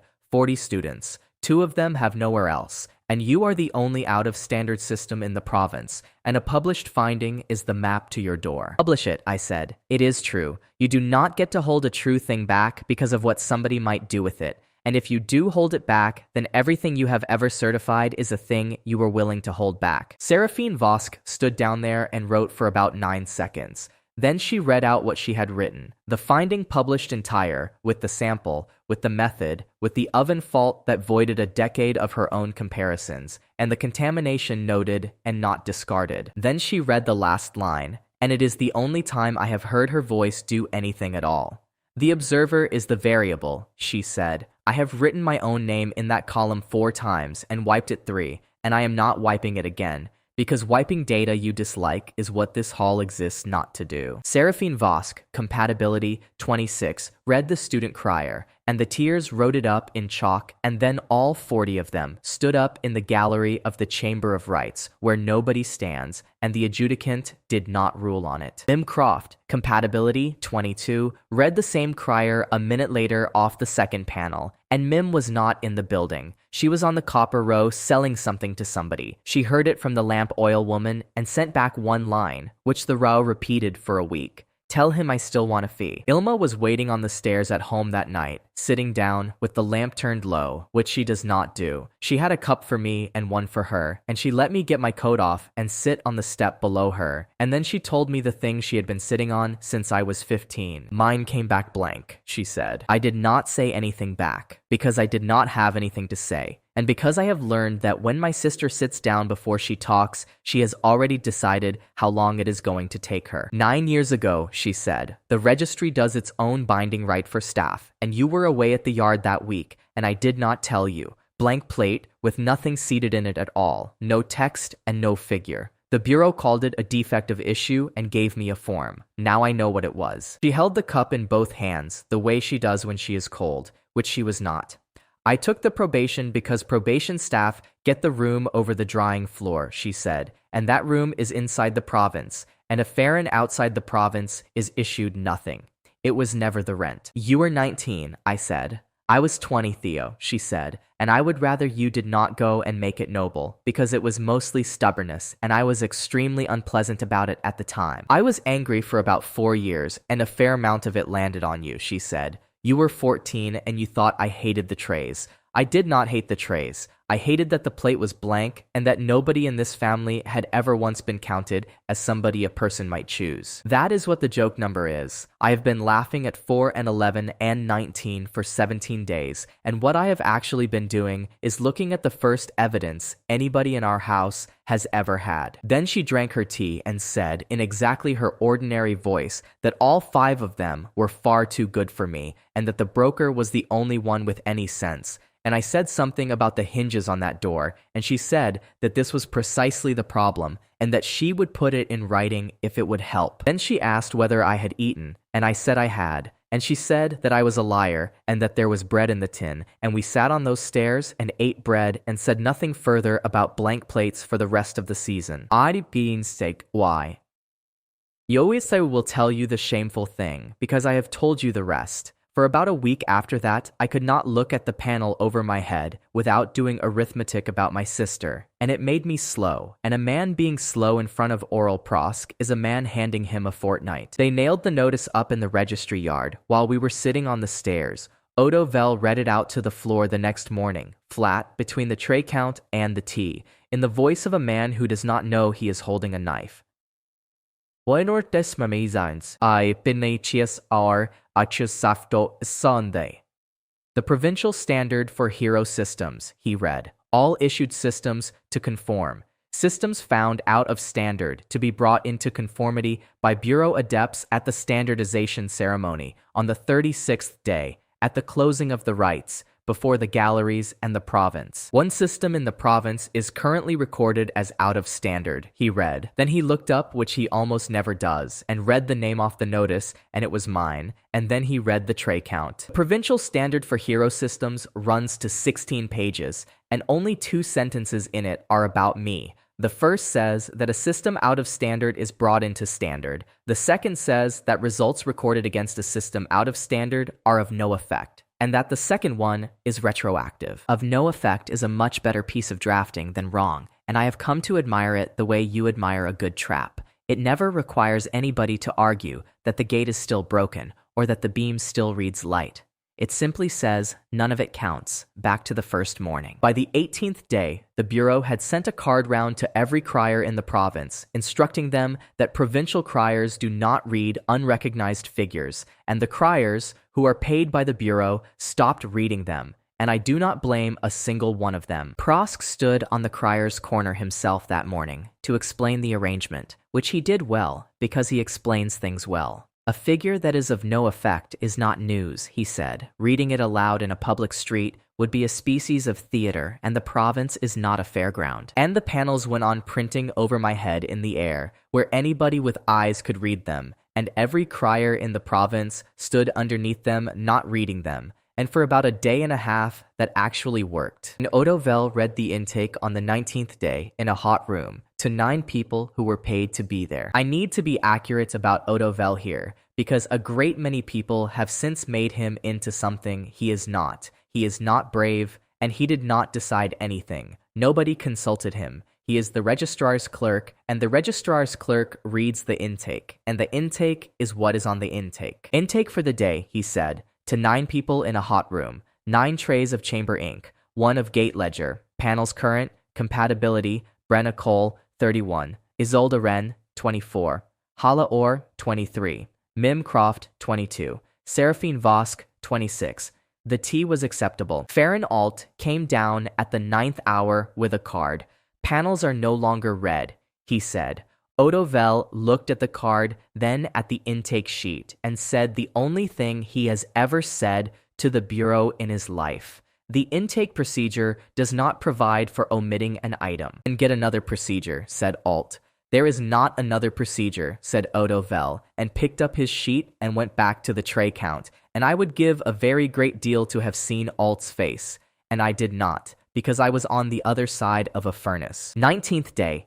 40 people in the yard. 20th day, about 110. By the 21st, there were 300 standing in a registry yard in the cold, listening to a flat man read how many trays of chamber ink had come in, to get 5 numbers at the end. Seraphine Vosk came to the yard on the 20th day with the slate and stood at the back counting heads, because a crowd is a measurement and she cannot help herself. 40, then 110, then 300, she said to me afterwards. That is not a rumor spreading. That is a thing being checked. He never once altered his delivery. He read the figures exactly as he read the trays, and he read the tea exactly as he read the figures. And when 300 people laughed at the tea, he waited for them to stop and then finish the sheet. Prosk came at the record from the platform, because the platform is what he has. On the 20th day, the Bureau staged the second last rite of the season out at the north wall, with the seated carted up the hill and the criers invited, and a table put out with a scroll on it.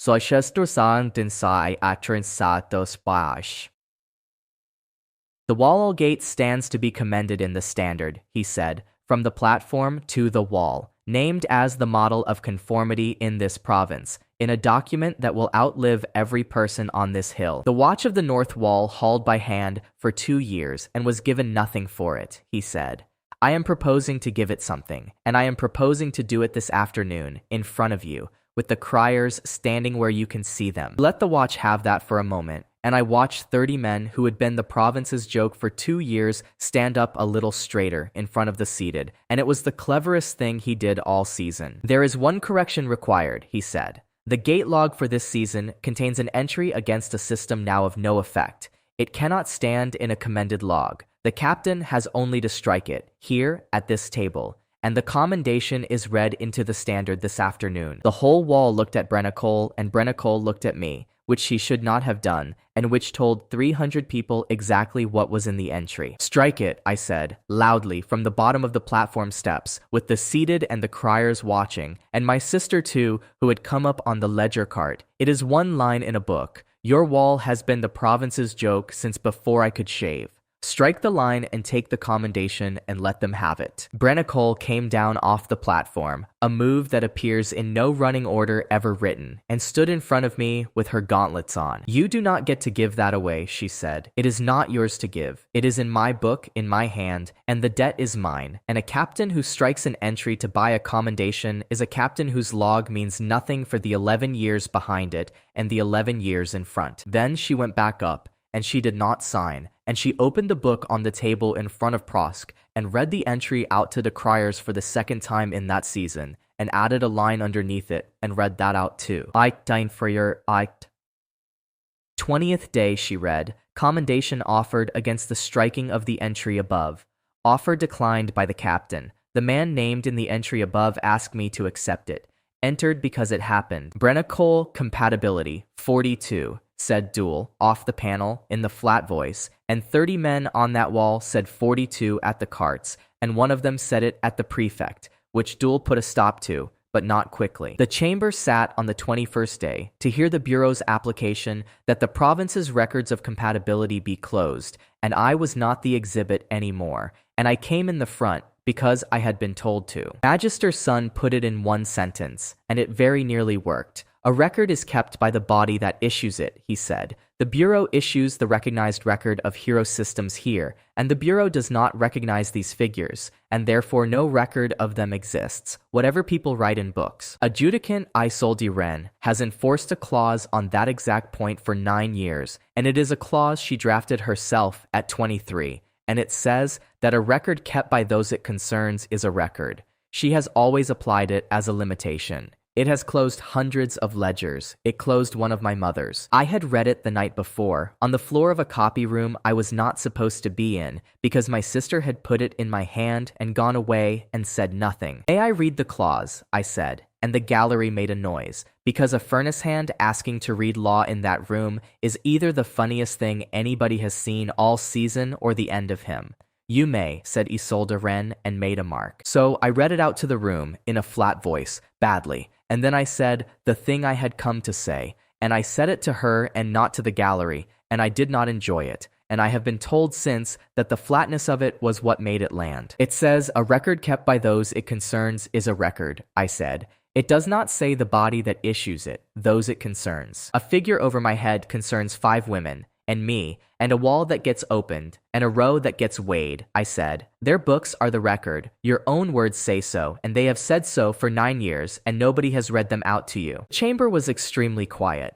Isolde Wren sat with her stylus down and her hands flat on the bench for about 6 seconds, which in that room is a season. As in that por I squares, I guess I have certified 9,000 rights, she said to the gallery, and I have never once overturned myself, and I have said so in this room with some satisfaction, and I have said it in a way that discouraged people from putting a better reading in front of me. The exhibit is right, she said. The clause is mine, the plain reading of it is his, and it has been there for anybody in this province to pick up for 9 years. The Bureau's application fails and the books stand, she said. All of them, including the ones I have closed. And the chamber will hear applications to reopen those from the first day of next season. Ilma was in the third gallery, and she told me afterwards that she had put her hands over her face, and that she had not done it because she was moved. She had done it because she recognized her own handwriting on the copy I was holding, and worked out 4 seconds too late that I was going to read it badly. I will not pretend I understood the size of it standing there. I understood it about 4 days later when a woman I had never met stopped me on the Copper Row and told me that her mother's ledger was going to be reopened and could not finish the sentence. And I stood there holding a bag of rivets like an idiot. Isolde Wren, compatibility 37, read the gallery clerk, and the front gallery said 37, and the third row did the arithmetic out loud again, because he always does, and by then the province had learned to wait for him. Then the chamber emptied, and it went wrong. And it went wrong in about 90 seconds, and it was entirely my doing. She came down into the well with the stylus in her hand and stopped in front of me with about 60 people still filing out behind her, close enough that it was not a public conversation, and open enough that it was not a private one. I am going to ask you a plain question, Theo, she said, using the name and not the office. I am asking it plainly because I do not have another way. I have watched you answer 4 women this season with facts about equipment, and I have decided to find out whether it is a habit or a wall. Then she asked it. Has there been one thing this season you wanted to say to me that was not about an instrument? And I stood in the well of the Chamber of Rights and told adjudicant Isolde Wren that the hinge pin on her stylus case was proud and that it would split the leather inside a year, and that I could sink it in about 4 minutes if she left it with me. She did not flinch and she did not go cold, and that is what I cannot get out of my head. She said thank you, and she said it kindly, and she put the case in my hand, and she made a mark, and she walked out through her own gallery with her back perfectly straight. Isolde Wren, compatibility 33, read the gallery clerk, because he reads what prints, and nobody had told him there was ever going to be a day he did not want to. 33, said the front gallery, and a room reading a number going the other way is not a sound I would care to hear twice. Somebody near the doors said it must be an error. It was not an error. The thing had worked perfectly all season, and it worked perfectly then. It had watched what I did, and it had priced it, and it priced it at 4, and I have not argued with the figure since. Then it printed a quest, which it had not done in 12 days, and I had begun to think it was finished handing me people. Marriage Quest 6, say the second thing. Under it, there was no name, and there was no figure. It had never once printed without a name. I stood in an emptying chamber of rights, reading an instruction addressed to nobody at all, and a gallery clerk read it out, because reading things out is his office, and then stopped, because there was nothing on the end of it to read. Bim Croft sent word from the row that evening. 1 line, delivered by a boy who had run the whole way and wanted paying for it. Tell him a figure that can fall is worth more than a figure that cannot. And tell him I have never once said that about anything. Elma read the quest off my head on the stairs at home that night and did not make a joke, which frightened me more than the figure had. It has stopped naming them, she said. It has handed you an errand with nobody on the end of it, and you have not worked out yet that this is the worst news you have had all season. My dismissal was on the drying floor door by early afternoon, on bureau paper in that hand. Registry staff assembling in the yard outside working hours, use of the intake for unrecognized purposes, and the condition of the flue damper, which had been altered without authority by a member of floor staff. I went in the following morning anyway and turned the trays, and the reason matters, because the province decided it knew, and the province was wrong. It was not a gesture. There were 81 trays of chamber ink on that floor, and nobody else on the province's payroll knows what 19 minutes at that heat does to them. And if they had cooked, the registrar would have wanted a name. And the name is always the same name, and she was upstairs in a copy room. 300 people stood in the yard and watched a dismissed man turn trays for nothing through the whole hot stretch. and Odo Vel read the intake at the 8th hour with an item on it that had no employee attached to it, and then read the tea. Hala Or was in that yard on the second morning, in the plain coat, in a crowd, without a platform, and she got up on the ledger cart at the end of it and told about 300 people and 11 criers who were not allowed to write it down what they had just watched. There is a man in there turning trays for a registry that dismissed him, she said, in the ordinary voice, off any order of business anybody had given her. He is doing it because the ink does not care who is on the payroll. I have opened 6 seasons in this province, and I have not once seen anything like it, she said, and I would like it in the record that is apparently now everybody's. Hala Or, Compatibility, 34, read Odo Vel off the panel at the bottom of the intake, where the figures go, because it was on the sheet. The last thing that went up that week was small, and it was not on bureau paper at all. It was a registry staffing notice, 4 lines, posted where the copy room rota goes. Probation renewals for the season, it said. Farhan, I, copyist, probationary. Renewal set for the 36th day of the season at the ceremonial hall immediately following the standardization. The Bureau of Bindings announced the season's suitable matches on the 24th day, and I have to give the man his due, because it is the only move he made all season that came at me from a direction I had not been watching. He did not attack the figures again. He agreed with them. Compatibility is a proper subject for the province, said the notice, and the Bureau will therefore present, under the standard, properly examined and correctly matched candidates for the 5 ladies concerned, at a right with cards. 5 cards. Bureau adepts, Bureau readings, Bureau figures, all of them higher than mine, printed on stiff paper in a good hand and handed to 5 women in front of a full gallery by a man who had spent 19 days telling the province that figures of that kind meant nothing. Ilma laughed for about a minute when she read it, which is the longest I have ever heard her laugh at anything. He has invented the leaderboard, she said. That machine of yours has printed for 24 days, and it has never once put 2 of them in an order, and this one has got out a ruler. Andy Kaistakbas dates Ma Sirina no Carsons.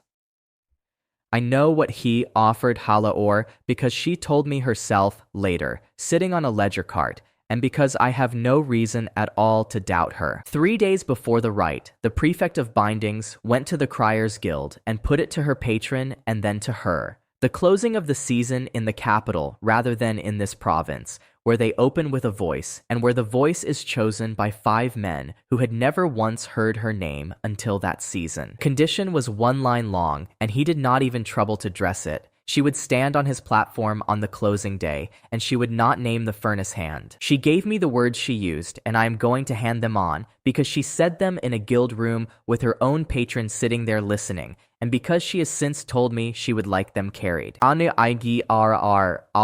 I have opened 6 seasons for this province, she said to him. Nobody has ever once asked me to close one with my mouth shut. The prefect told her that the capital does not negotiate its running order.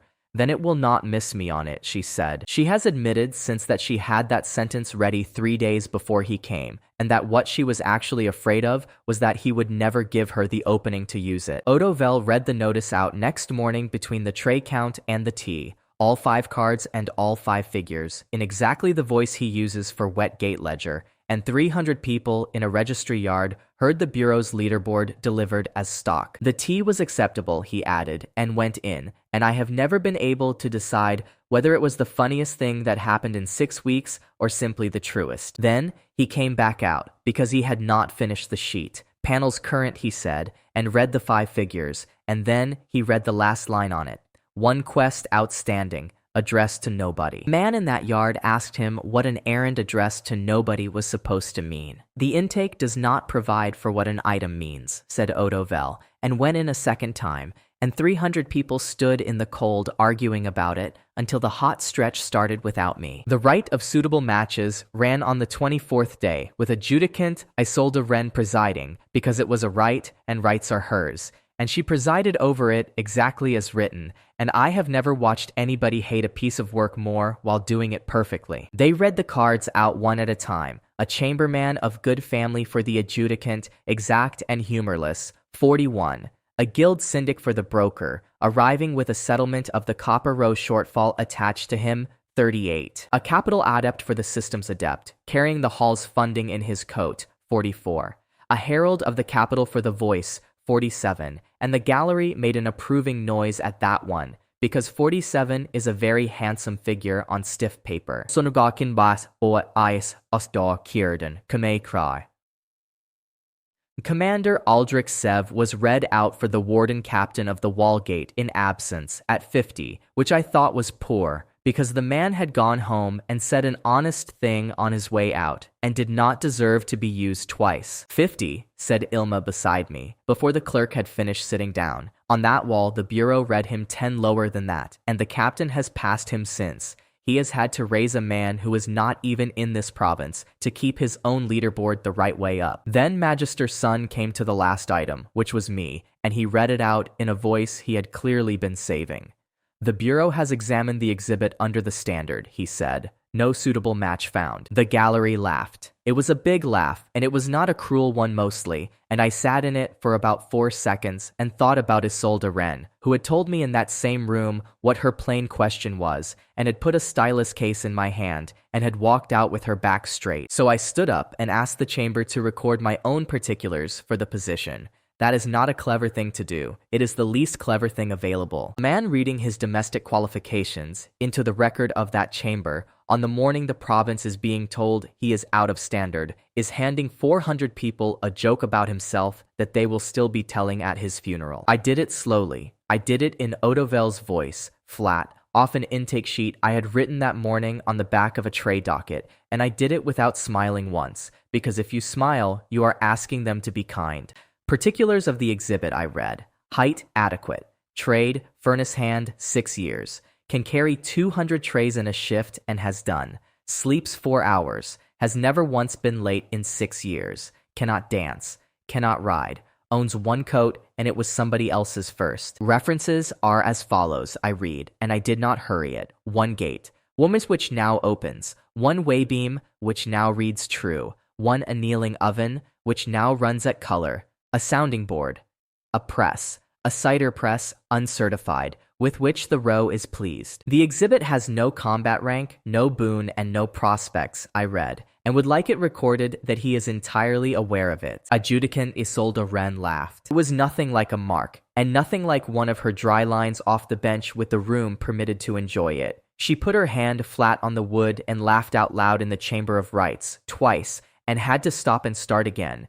And 400 people heard the adjudicant go completely over a list of ovens. She told me afterwards what it cost her, and I am going to keep most of that. What I will give you is this. She said that people had been laughing near her for a decade, and that she had never once been able to tell whether they would have done it if she had not been sitting where she was sitting. Isolde Wren, compatibility 46, read the gallery clerk, and the third row did the arithmetic, and the front gallery said 46 back at him. And the chamberman of good family with the card in his hand looked at the panel and then at the card and put the card in his pocket. My father left 3 things, a coat, a set of tempering tongs, and a hardening trough with his mark cut into the rim. Those tongs are the only tools I have ever owned, and every mend in this account came off them. I sold them on the copper row on the 25th day, with the trough, for whatever they would fetch. I did it because the loom hall needed an oven at color for 11 straight days to confirm the finding before the standardization. And coke for 11 days is coke for 11 days, and the hall had nothing, and I had 2 things and a coat. Mim Croft bought them. She weighed them on her own beam, in front of her row, and she paid me the top of the market, and not 1 coin under it, and she wrote the sale up properly in the guild book with both our names on it. And she did not once try to talk me out of it, which I have thought about a great deal since. You will want them back, she said. I will not have them, I said, because I will not have the money. Then I will hold them, she said, and she wrote that in the book as well, in a column I did not know the guild had. The loom hall ran an oven at color from the 25th day. Seraphine Voss confirmed the finding with a second reader on the 31st, ran it a 3rd time, because 2 is not a habit she is willing to acquire, and posted it in writing on the hall door, where the bureau could read it on its way past. She came out and found me in the yard when she was told where the coke had come from, and she stood in front of me holding the slate against her chest with both arms, which I had not seen her do. You sold your instruments, she said. Yes, I said. To buy fuel for mine, she said, and stopped there. Yes, I said, and at no point in that conversation did either of us manage a whole sentence. Then she looked at the situation the way she looks at anything she may be asked to certify. That is not an experiment, she said. There is no control for it. There is no version of this season where I get to see what you would have done if it had not been me. I do not know what to do with that, Theo, she said, and put the slate down on a barrel, and I have never seen it out of her hands before or since. Seraphine Vosk, compatibility 38, read the student crier badly, like a menu, and the tears wrote it in chalk under confirmed, and somebody wrote a second line beneath it that said, observer no longer independent.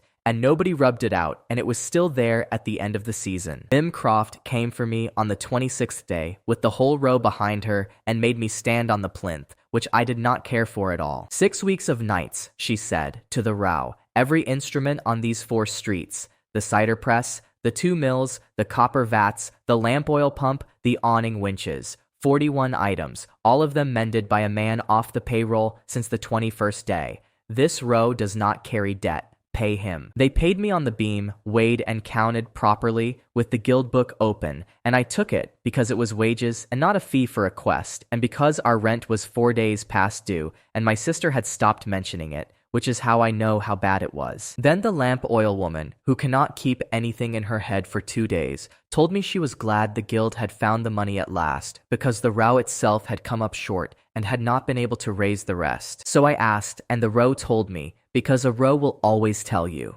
It had come out of Mimcroft's own hand, all of it. She had put it on the beam herself and let 40 people watch her, pay me out of a purse they thought belonged to the street. I put it back in her hand on the plinth in front of her own row and said the only thing I had. She had already paid for the plates. A broker who settles a debt her row owes and lets the row take the credit has not settled anything. She has made herself a creditor of everybody standing there, and none of them knew it. She stood there with a purse in her hand and 40 traders watching her, and for the only time in that season, Mimcroft did not have a price ready. Then she said, quite quietly, that nobody had ever once given her back anything. Mimcroft, compatibility, 35, said the lamp oil woman, and the row said 35, and the chalkboard went up again, and the guild syndic with the card in his pocket left the row that afternoon and did not come back. That is 4 good days in a row, and I have been putting the 5th one off for as long as I can decently manage, so I am going to do it now and get it over with. On the 27th day, the province held the last rite before the standardization, out on the field, 40,000 people, and Hala Orr had turned down the capital 3 days earlier and had told nobody except a ledger cart and me. She stood on the board I had mended, and she named me, properly. The whole thing in the ceremony voice, at full spend, with the criers standing there, not permitted to write it down and writing it down. He mended the gate this province hauled by hand for 2 years, she said. He trued the beam that 4 streets are weighed on. He put the hall's oven right at the cost of 11 years of somebody's work, and he did it knowing. And he mended this board behind me alone, she said, in one night on his knees, for a woman he had met once. 2 nights, I said. I can tak I so sigh. I saw it out loud from the side of the platform in front of 40,000 people and 11 criers. Because it was 2 nights. Because the East Clamp run was set by a student named Perrin Ash, who came at the 4th hour unasked. And because a wrong figure, said in public, comes out of me before anything kind does. It went out across that field into complete silence, and then it came back as laughter, and the laughter was at her, and she stood on a mended board with 40,000 people laughing at her, and took it with the stage smile on. Hala Orr, compatibility, 29, said the field in a long, ragged wave from the front to the back, going the wrong way, and I stood at the side of a platform with my hands at my sides and heard 40,000 people say a number that I had done. Ilma found me behind the platform an hour later and said nothing for a while, which from her is a verdict. Then she said she had watched me correct a woman who had just given up the capital for me in public over a clamp, and that she would like me to sit down and think about our mother, who did exactly that to everybody. For 30 years. She did not say anything to me afterwards. She was extremely kind, and I would rather she had not been.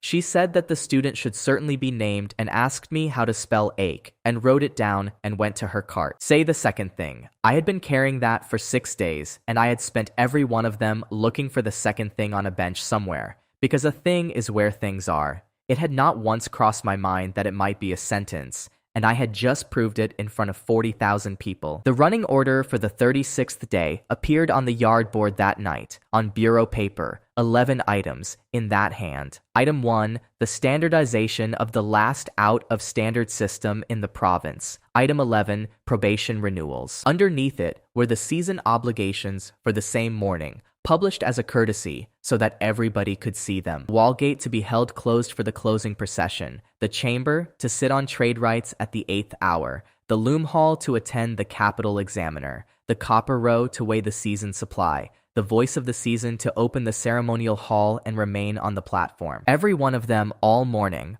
all 5, in 5 different buildings, on the one day of the year when nobody in this province is permitted to be anywhere except where the running order says. On the 30th day, the prefect of bindings stopped fighting the finding and adopted it, and it took him 1 staging and about 4 minutes, and I have never seen a man turn a defeat over and sell it as a plan so quickly in my life. The Bureau of Bindings will restore the binding module to provincial issue, he said, from the platform to the criers, at the second last staging of the season. Restored to every system in this province, old and new.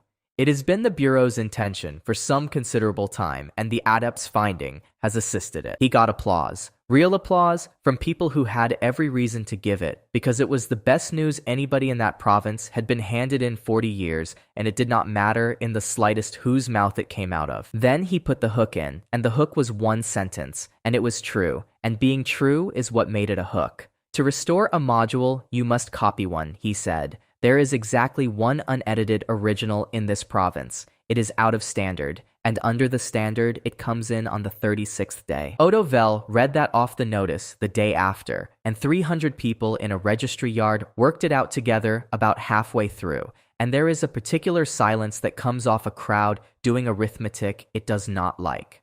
based Dachon. Mim Croft priced the announcement out loud on her own row inside the hour, because that is how that row hears everything. He has sold them a horse he does not own, she said, and taken the applause as a deposit. Then a trader asked her what the module was worth, and she said that was the first question all season she was not going to answer in public, and went inside, which on that row is a scream. Seraphine Vosk had done the arithmetic 4 days earlier. She came and found me in the yard on the 31st with the slate held down at her side, and she told me straight out, because there is nothing else in her. A copy needs a control, she said. Copying a seat means reading it at full depth, and a full-depth reading takes the seat apart. With a second original, I could copy off one and hold the other. There is no second original. If they copy yours, yours does not come back damaged. It ends. Blank plate like your sister's.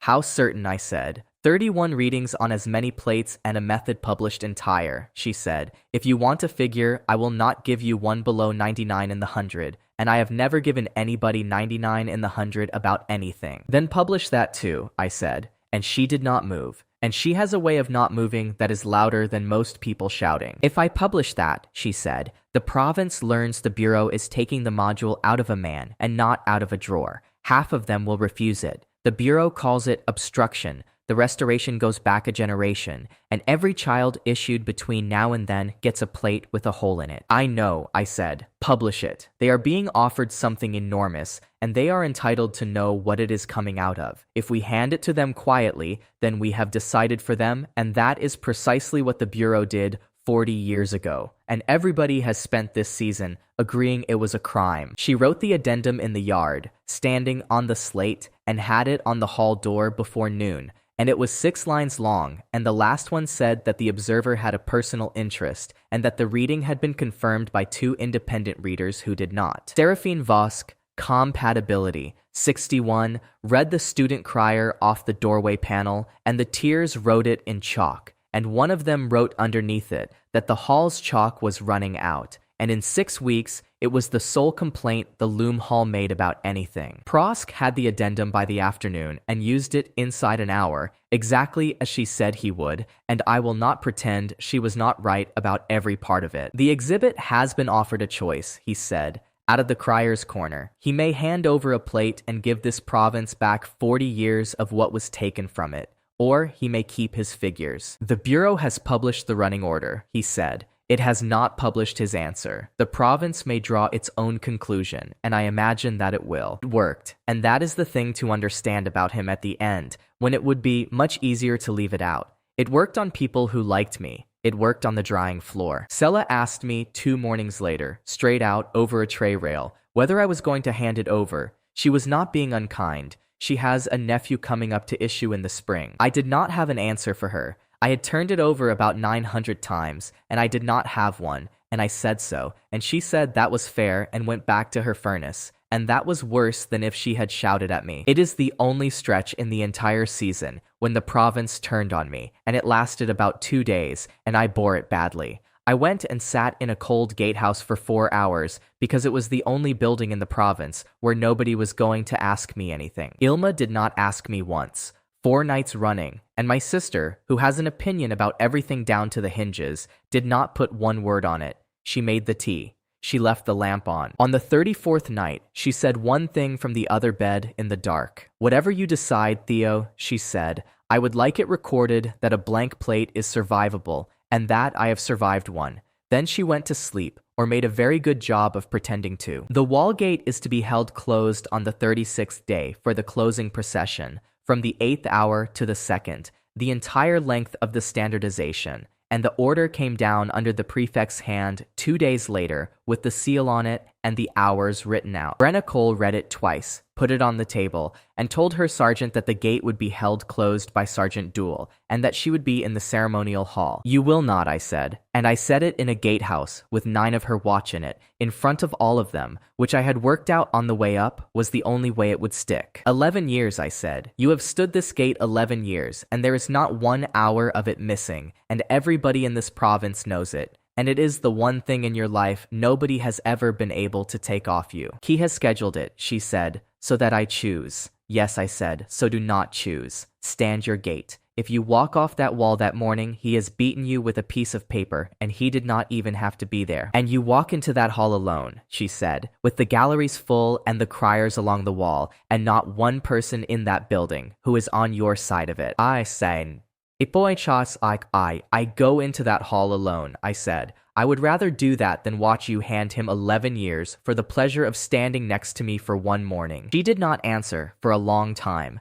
Then she said the thing about her gate log that I have thought about more than anything else anybody said to me that season. It is a book of what happened, she said. If I am not there on the day, then that is what happened, and I will have to write it, and I will read it out to somebody at some point, and I will hear myself do it. Then write it, I said. Write it exactly, and that is what the book is for. Brenna Cole, compatibility, 56, said Dool, off the panel, and 9 men in a gatehouse, said 56, and one of them said it in a way that I think was aimed at me rather than at her, and Dool let that one go past. Which brings me to the crier's corner on the day after that, and to the most difficult 10 minutes I spent in that entire season, and I would like to be honest that I went there twice and turned round the first time.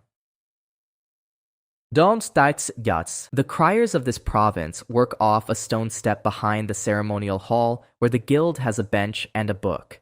11 of them were there when I came the second time. I asked them to record a correction, and they got out the book, because a correction is guild business and they cannot refuse one. On the 27th day, the voice of the season named me on the field, I said, and I corrected her out loud on that field over the number of nights it took to mend a board. The correction was accurate. Both figures were accurate. Write that down first, because I am not withdrawing it. Now write the rest, I said. She had turned down the closing of the season in the capital 3 days before she stood on that platform, and I knew it, because she told me on a ledger cart, and I opened my mouth about a clamp anyway. I have been asked twice this season whether there is a thing I wanted to say that was not about equipment, I said.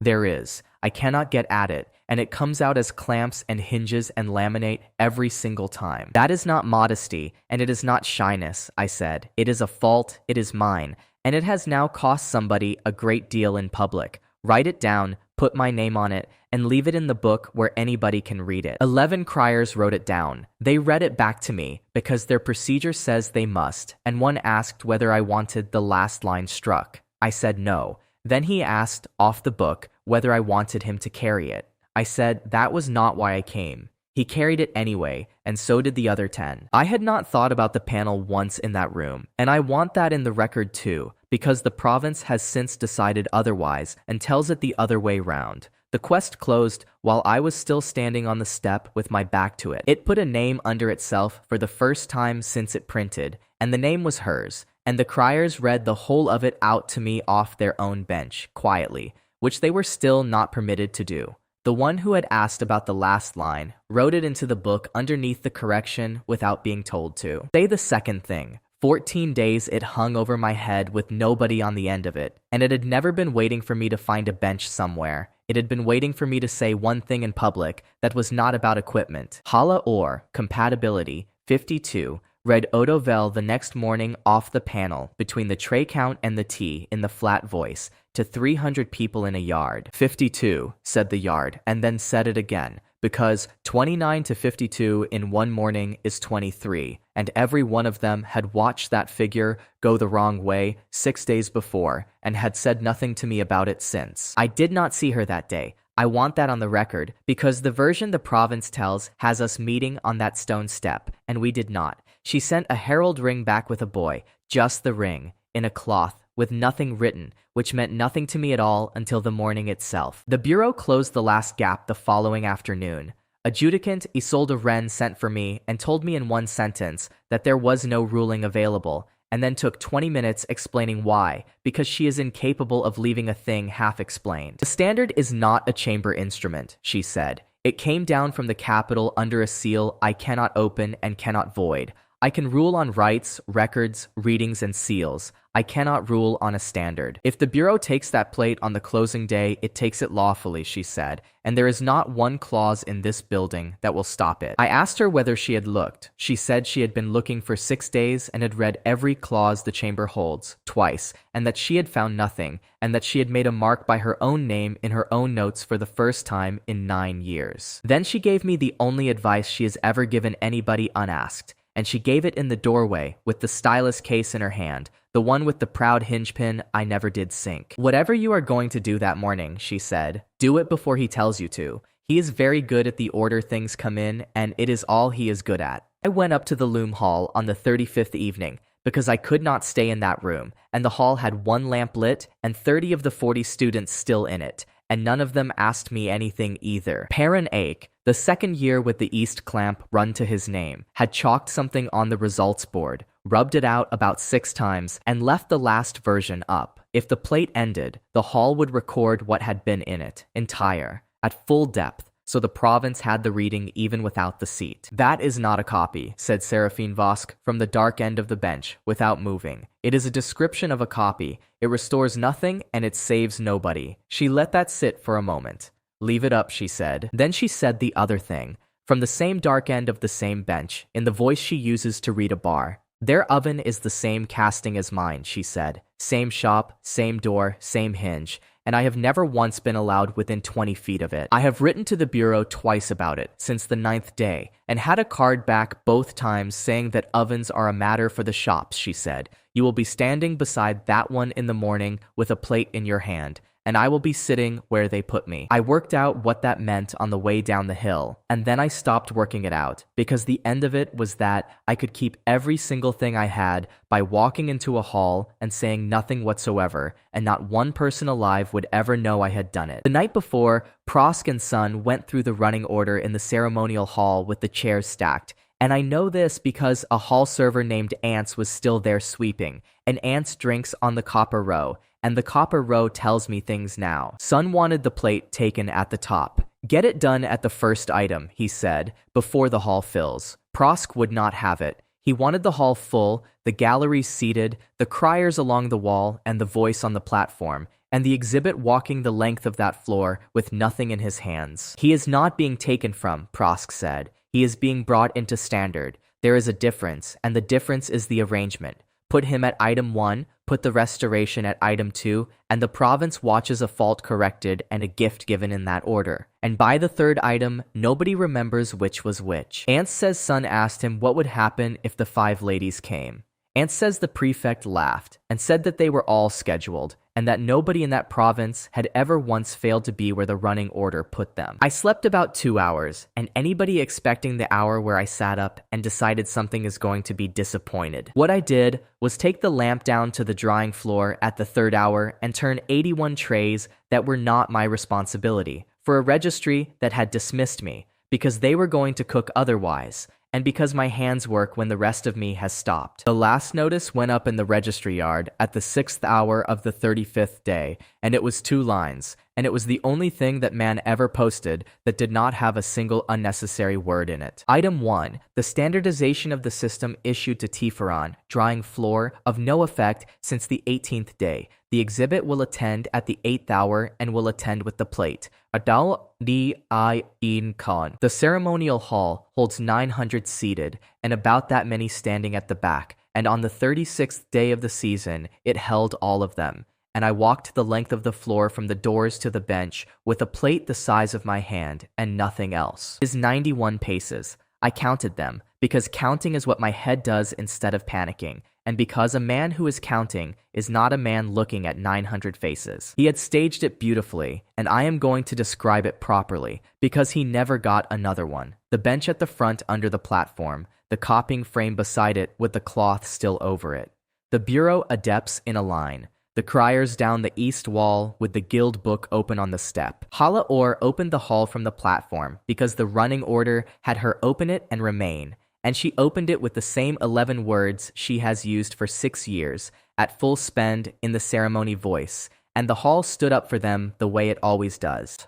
The season is open, and the province is in good voice. Then she did not sit down. The order had her remain, and she remained standing at the front of the platform with her hands at her sides for the whole of what followed, and every time Prosk turned round to address the galleries, he had to do it past her.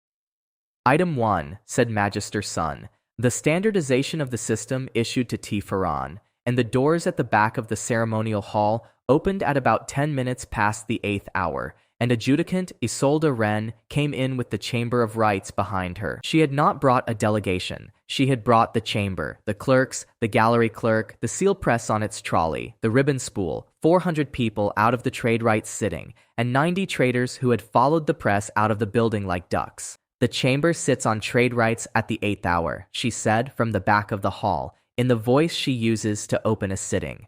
It is sitting. The chamber sits where its adjudicant sits and has done since the flood year. The adjudicant is here. The bureau may have the floor when we have finished with it. The chamber does not appear on the program for this hall, said Prosk. The chamber has never been on any program, she said. It is the first thing about my office I have ever had to explain to anybody twice. Then the copper row arrived, and the copper row has never once arrived quietly, and I would not have had it any other way if you had offered me the choice. Mim Croft brought the season supply into the ceremonial hall through the east doors on 41 carts, because the guild weighs where the goods are, and the goods were for that ceremony, and she set the portable beam up in the side aisle and started calling weights out loud in the middle of item 1. 1100 of lamp oil, she called, 400 of candle, 200 of the good wax, and I have queried it. The bureau ordered the good wax, and the bureau is getting the good wax, and the bureau is going to hear what the good wax weighs. Farron Alt came down the aisle at her with a card in his hand, and I have never enjoyed anything more. She weighed the card, she put it in the pan in front of 900 people,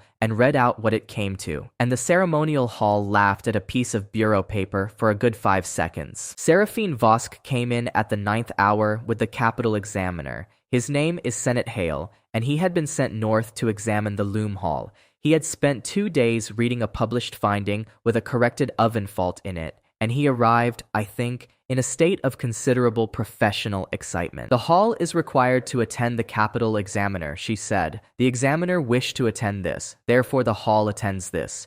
Then she put her slate down on the end of the bench and sat with her students, 40 of them, in the third gallery, all with chalk. Warden Captain Brenna Cole came in last, on her own, in full kit, at the 9th hour and a half, and stopped in the middle of the floor of the ceremonial hall and read the Bureau's own order out to 900 people before anybody could ask her a question. The wall gate is to be held closed on the 36th day from the 8th hour to the 2nd, she read. The gate is held closed. Sergeant Dool holds it. The order does not say who holds it, and it does not say where the captain stands, she said. No order written in 11 years has ever needed to say it. I have read this one 4 times looking for the words, and they are not in it. It is written plainly, she said to Prosk, and looked at me for exactly as long as she needed to, and not 1 moment longer. Prosk came off the platform then, and did the only thing he had left, and he did it with the criers along the east wall and the galleries full, and it was not a stupid move. It was the move he had been making for 5 weeks, and it had worked more than half the time. None of this is on the program, he said. The chamber is not on the program. The guild is not on the program. The hall is not on the program. The captain of the North Wall is not on the program. There is a running order for this morning, and it exists so that a province can conduct itself, he said. I am asking in this hall, in front of all of you, who exactly is running this? And 900 people did not answer him, and it went on not being answered for about 4 seconds, which is a very long time in a full room, and it is the sound of a man discovering what his authority was actually resting on. Item 1, said Isolde Wren, from where she stood, quite pleasantly. The chamber has finished with the floor. Proceed. They took the cloth off the copying frame, and the Bureau brought its own annealing oven in on a trolley, because the operation needs a plate at color, and the ceremonial hall has no oven in it. And 2 adepts lit it at the 10th hour, and stood back to let it come up in front of the galleries. I listened to it for about 4 minutes, and it came up thin, which was the one thing I had spent the whole night hoping it would not do. And I want to be accurate about what those 4 minutes were. I was not working anything out. I was standing in a full hall, deciding. People have asked me about that more often than about anything else, and what I have for them is not noble and not clever, and I would rather hand it over plainly.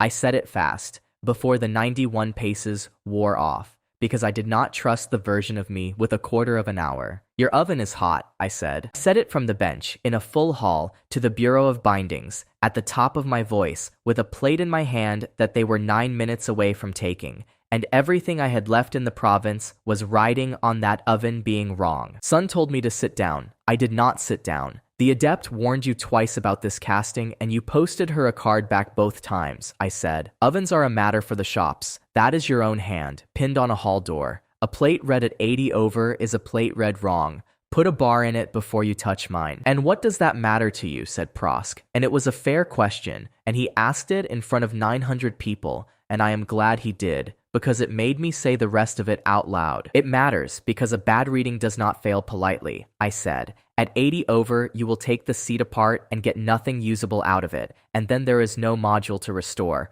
and there is no second original in this province, and there never will be. You will not just end mine. You will end it for everybody this morning in front of all of them, and you will not even know you have done it. Then say nothing, said Prosk. He said it quietly, and he was not performing when he said it, and I think it is the only honest sentence he said to me in 5 weeks. Say nothing, and it fails, and you keep your plate, and nobody in this hall would ever know. I know, I said. I have known since last night, and I walked the length of this floor knowing it, and you have just offered me the only thing anybody has offered me all season that I actually wanted. Put a bar in the oven. Seraphine Vosk was already at the oven with a test bar. She put it in, and 900 people watched a woman stand in front of a bureau oven in a ceremonial hall for 15 minutes doing nothing whatsoever, and not one person in that room made a sound, which I did not think a province could do. She read the bar and held it up, and read the figure out to the galleries, and it was 83 over. Then she said the sentence that finished him, flatly, to the room, without one grain of pleasure in it,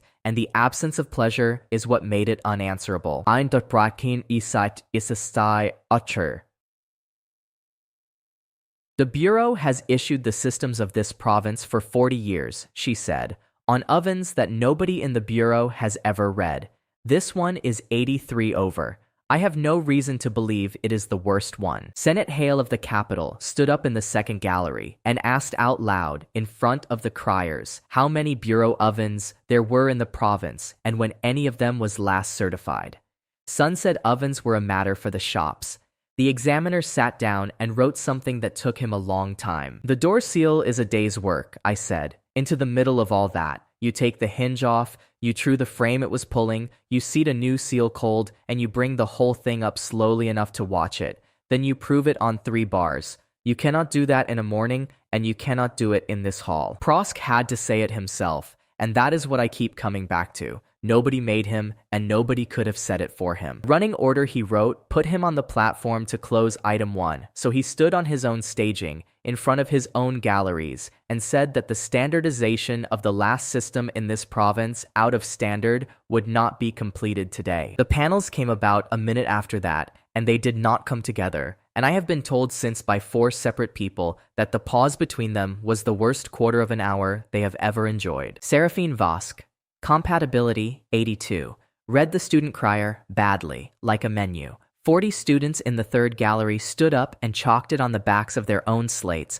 and held them over the rail, because that is how the loom hall says a thing out loud. Isolde Wren, Compatibility 64, read the gallery clerk from behind 400 people, and the third row of the chamber gallery did the arithmetic at volume, as he has done all season, and 400 people said 64 in a building that was not theirs. Mimcroft, Compatibility 58, called the lamp oil woman off a cart in the side aisle, and 41 carters said 58, and somebody chalked it on the side of a barrel of the good wax, and that barrel went round this province for a year. Sergeant Dool came through the doors at the second hour exactly, with 30 men off the north wall and the gate log under his arm, because the closure order ran to the second hour, and not 1 minute past it. He read the figure off the panel in the flat voice of a man who has read 9 years of weather. Brenna Cole, Compatibility 71, he read, and 30 men said 71 in a ceremonial hall,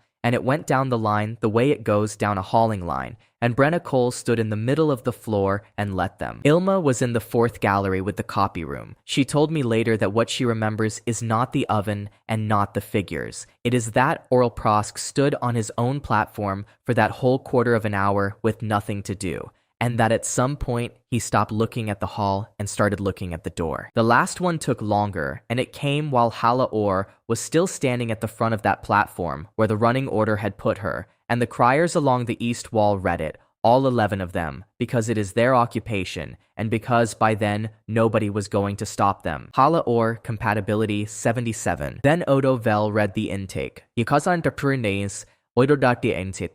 it was the 8th hour when he started out and he had been walking. The registrar's clerk reads the intake where he is standing when he gets to it, and he got to it in the middle of the ceremonial hall of this province with 900 people in it. Eat chart dies. Intake for the day, he said. 9 trays of chamber ink held on the floor, unattended. 1 season supply weighed in this hall, queried on the wax. 1 standardization.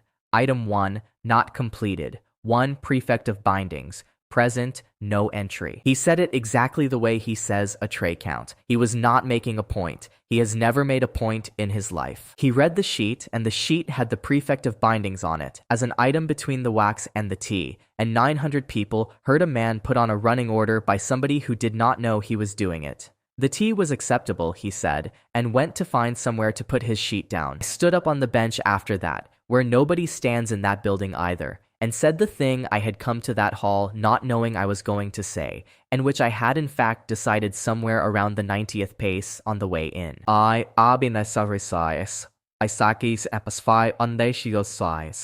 am some bringing the plate to the loom hall in the morning, I said.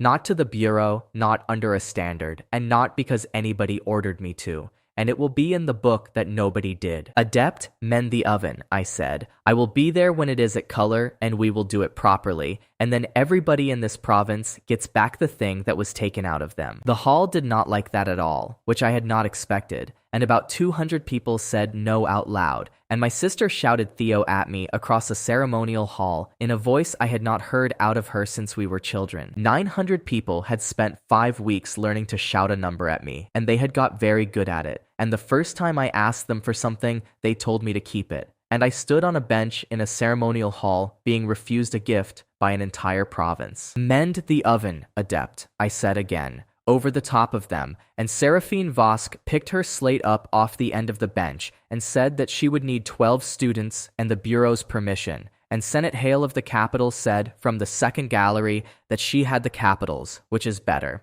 Mending a bureau annealing oven takes a day if you have tools and 20 hands, and I had 20 hands by the 4th hour of that evening, and no tools at all, because I had sold mine on the 25th day for coke. My sister came at me before the hall had emptied, and she did it in front of the criers, which she has never once done to me. "You do not owe them this," she said. "You owe this province nothing. It took your father's trade and my plate and your stipend, and it has spent 5 weeks deciding whether you are a fault."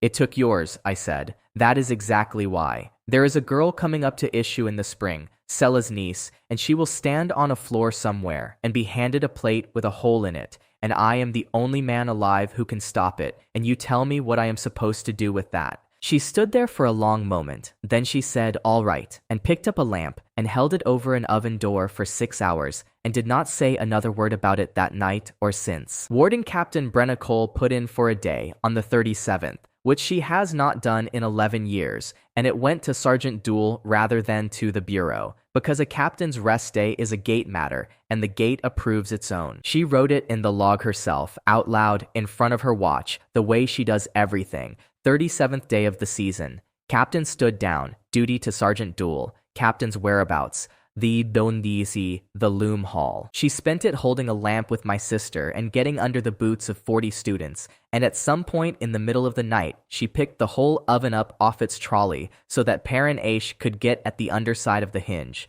and held it there, and made conversation while she did it. Copper Rose sent a cart on the morning of the 37th day with my father's tongs and the trough on it, and the guild book open, with the sale entry struck through and Mim Croft's own mark beside the striking. The carter said she had told him to say one line, and he had made him repeat it back twice. "Tell him the column was called returned," he said, "and that she has never used it before, and that she is not going to explain it, and that he is not to send them back, or she will price him." So I mended a bureau oven with my father's tongs, in the order I had called out across that hall, and it took the day I said it would.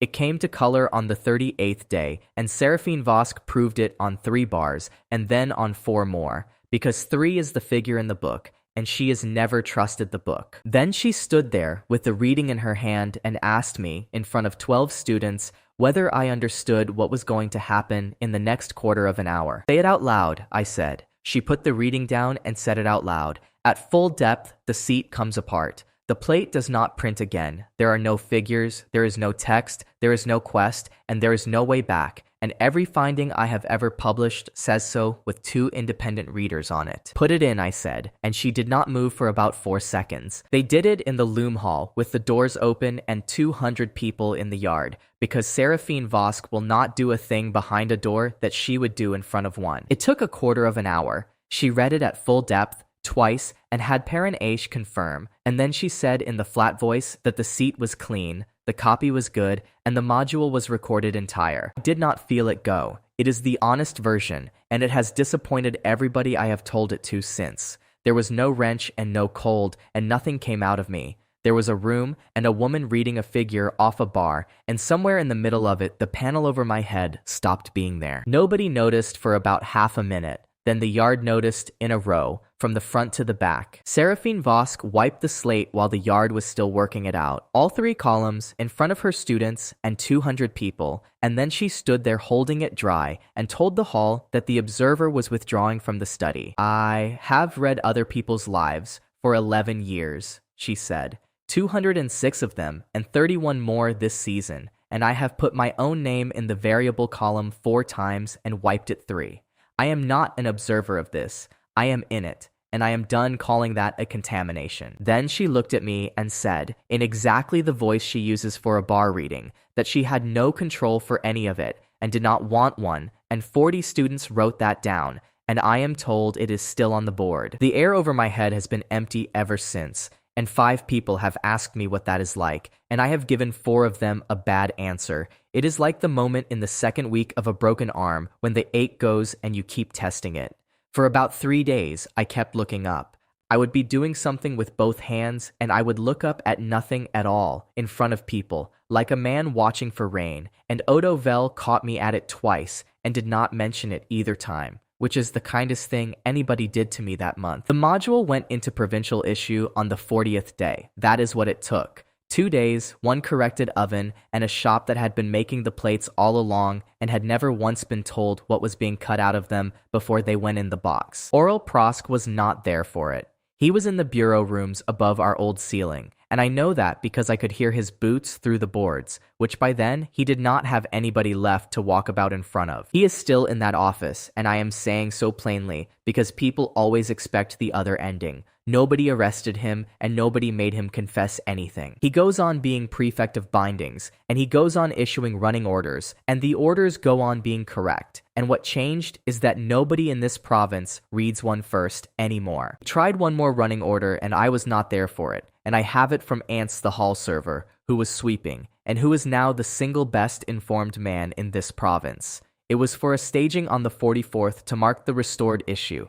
14 items, criers invited, carts laid on for the seated. Ants says 4 people came. The prefect stood on the platform with the program in his hand and read all 14 items to 4 people and a server, in order, correctly, without hurrying. It took 19 minutes and nobody laughed, because there was nobody in the building to laugh. I have thought about that a great deal, and I am not going to pretend it made me happy. I would have liked it to. There is a version of me who stood in that empty hall and enjoyed himself enormously, and I have never once managed to be him. The chamber sat on the 41st day to rule on what exactly 5 printed compatibility figures over a man's head had established, given that the man no longer had a head to print over, and I want it understood that this was not my idea, and I asked twice for it not to happen. Adjudicant Isolde Wren ruled that the province recognized 5 voluntary open courtships, each independent of the others, none of them binding, none of them ranked, and any of them terminable by the lady concerned without notice or reason. She read it out to a full gallery with a completely straight face, and it is the most ridiculous document in the history of this province, and she knows it, and she wrote every word of it herself. Then she came down into the well afterwards, where she had asked me her plain question and got a hinge pin, and she put the stylus in my hand.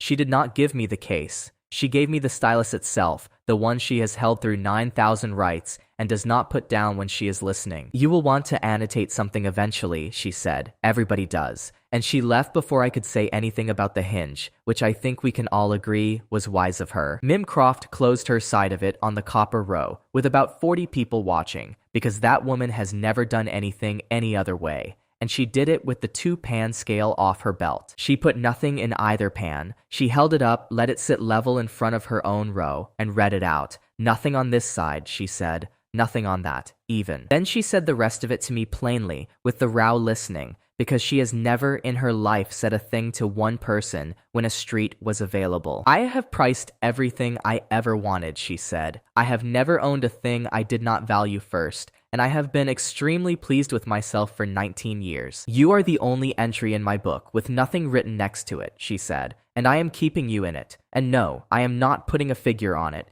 And yes, that is all I am saying." The drying floor took about a week to work out what to do with a man who had no figure over his head and no post either, and it solved it the way that floor solves everything, by pretending the situation had always been that way. Sella put a rake in my hand on the 43rd morning and told me the second furnace was running dirty, and I said I was not on the payroll, and she said that had not stopped me in 12 days and asked whether I intended to start being difficult now. The registrar put me back on the sheet on the 44th without a word to anybody, and Odo Vel read it out between the trays and the tea, and 300 people were no longer standing in that yard by then. And I found that I minded that less than I expected to. First issue day under the restored module was on the 45th, on the drying floor, because the registry issues where the binding ink is, and the binding ink is downstairs from everything. 9 went out that morning. Sella's niece was the fourth. She stood on a hot floor in front of 400 people and was handed a plate with all 4 modules in it, and the fourth one printed her something absurd inside the hour, and she read it twice and howled. Hala Or came to that. There was no platform, no procession, no criers arranged, and nothing on any running order, and she got up on the ledger cart in the yard where she had stood twice before, and she introduced me to 400 people in her ordinary voice. She did not raise it, and that was all she did, and it is what finished me. 6 years of opening a season at full spend for 40,000, and she stood on a cart and used the low voice, the one that does not carry past 4 feet, and made 400 people go completely silent in order to hear it. "This is Theo Ferran," she said. "He keeps the furnaces that dry the binding ink under this registry. He is not going to say anything back, so do not wait for it." And then she waited for it anyway, in front of everybody, for about 4 seconds, the longest 4 seconds of my life. And she has since admitted that it was entirely deliberate. My sister took the night desk on the 50th day. Nobody arranged that for her either. The Loom Hall's readings run at night now, and somebody who can copy at speed has to be there. And the registrar asked for the best copyist in the building, and there is only one answer to that, and there always was. She works from the 10th hour to the 4th, and nobody watches her do it. And she comes home at dawn and eats bread standing up, and tells me what she thinks of all 5 of them, in order, revising as she goes. So that is where it ends up, and I am going to tell you what the last day of that season actually looked like, because I have been describing rooms full of 900 people for a long time, and this was not one of those. The registry yard at the 6th hour. Nothing over my head at all, and no panel, and no figure, and nothing for anybody to read out. Brenna Cole had my coat over her arm because I had put it down, and she had picked it up, and it was hanging off her left pauldron by the strap, which held. I had filed a tongue for that strap at the 2nd hour of a morning 8 weeks earlier, and left no name on it, because I did not want the conversation. Isolde Wren was making a mark about something. Mim Croft was pricing the registry gates out loud, unasked. Seraphine Vosk had a dry slate under one arm and no intention of ever writing on it again. Hala Or was talking to my sister, quietly, and my sister was laughing, which frankly worried me more than the whole of the rest of the season put together. 5 people who could each of them have me out of any building in this province, with one word, standing in a cold yard, waiting for a furnace hand to finish saying a sentence. Because there is one quest that machine never printed for me, and it turns out it was never going to. And there is nobody in this province who can hand me the words for it on a panel in the air where 200 people can read them out. I had to say it myself, so I said it, and I said it very badly, and I got about half of it out and then said something about the yard gate hinges, and Ilma put her face in her hands, and Mim Croft priced the hinges, and Brenna Cole said that the hinges were in fact dropping. And Isolde Wren made a mark. And then Odo Vel came out into the yard at the 8th hour with his sheet, and read the intake to about 9 people who were not listening. "Intake for the day," he said. 12 trays of chamber ink, 4 of gate ledger, 9 issues, all conforming, no panels amended, no compatibility figures on this sheet or on any sheet. Then he looked up, which he almost never does, and said that the tea was acceptable and went back in. That is the whole of it. And the point of it is smaller than it looks. A machine spent 38 days telling a broke man in a hot room that 5 people far above him had already chosen, and it never once did the choosing for anybody. All it did was print what was true where a crowd could read it, and then leave every person in that province to decide what to do about it. He mended a gate, a beam, an oven, a board, and a press, and none of that was heroism. It was the work nobody else had bothered to do, and when the one thing he owned turned out to be the thing everybody needed, he gave it away first and found out afterwards what was left.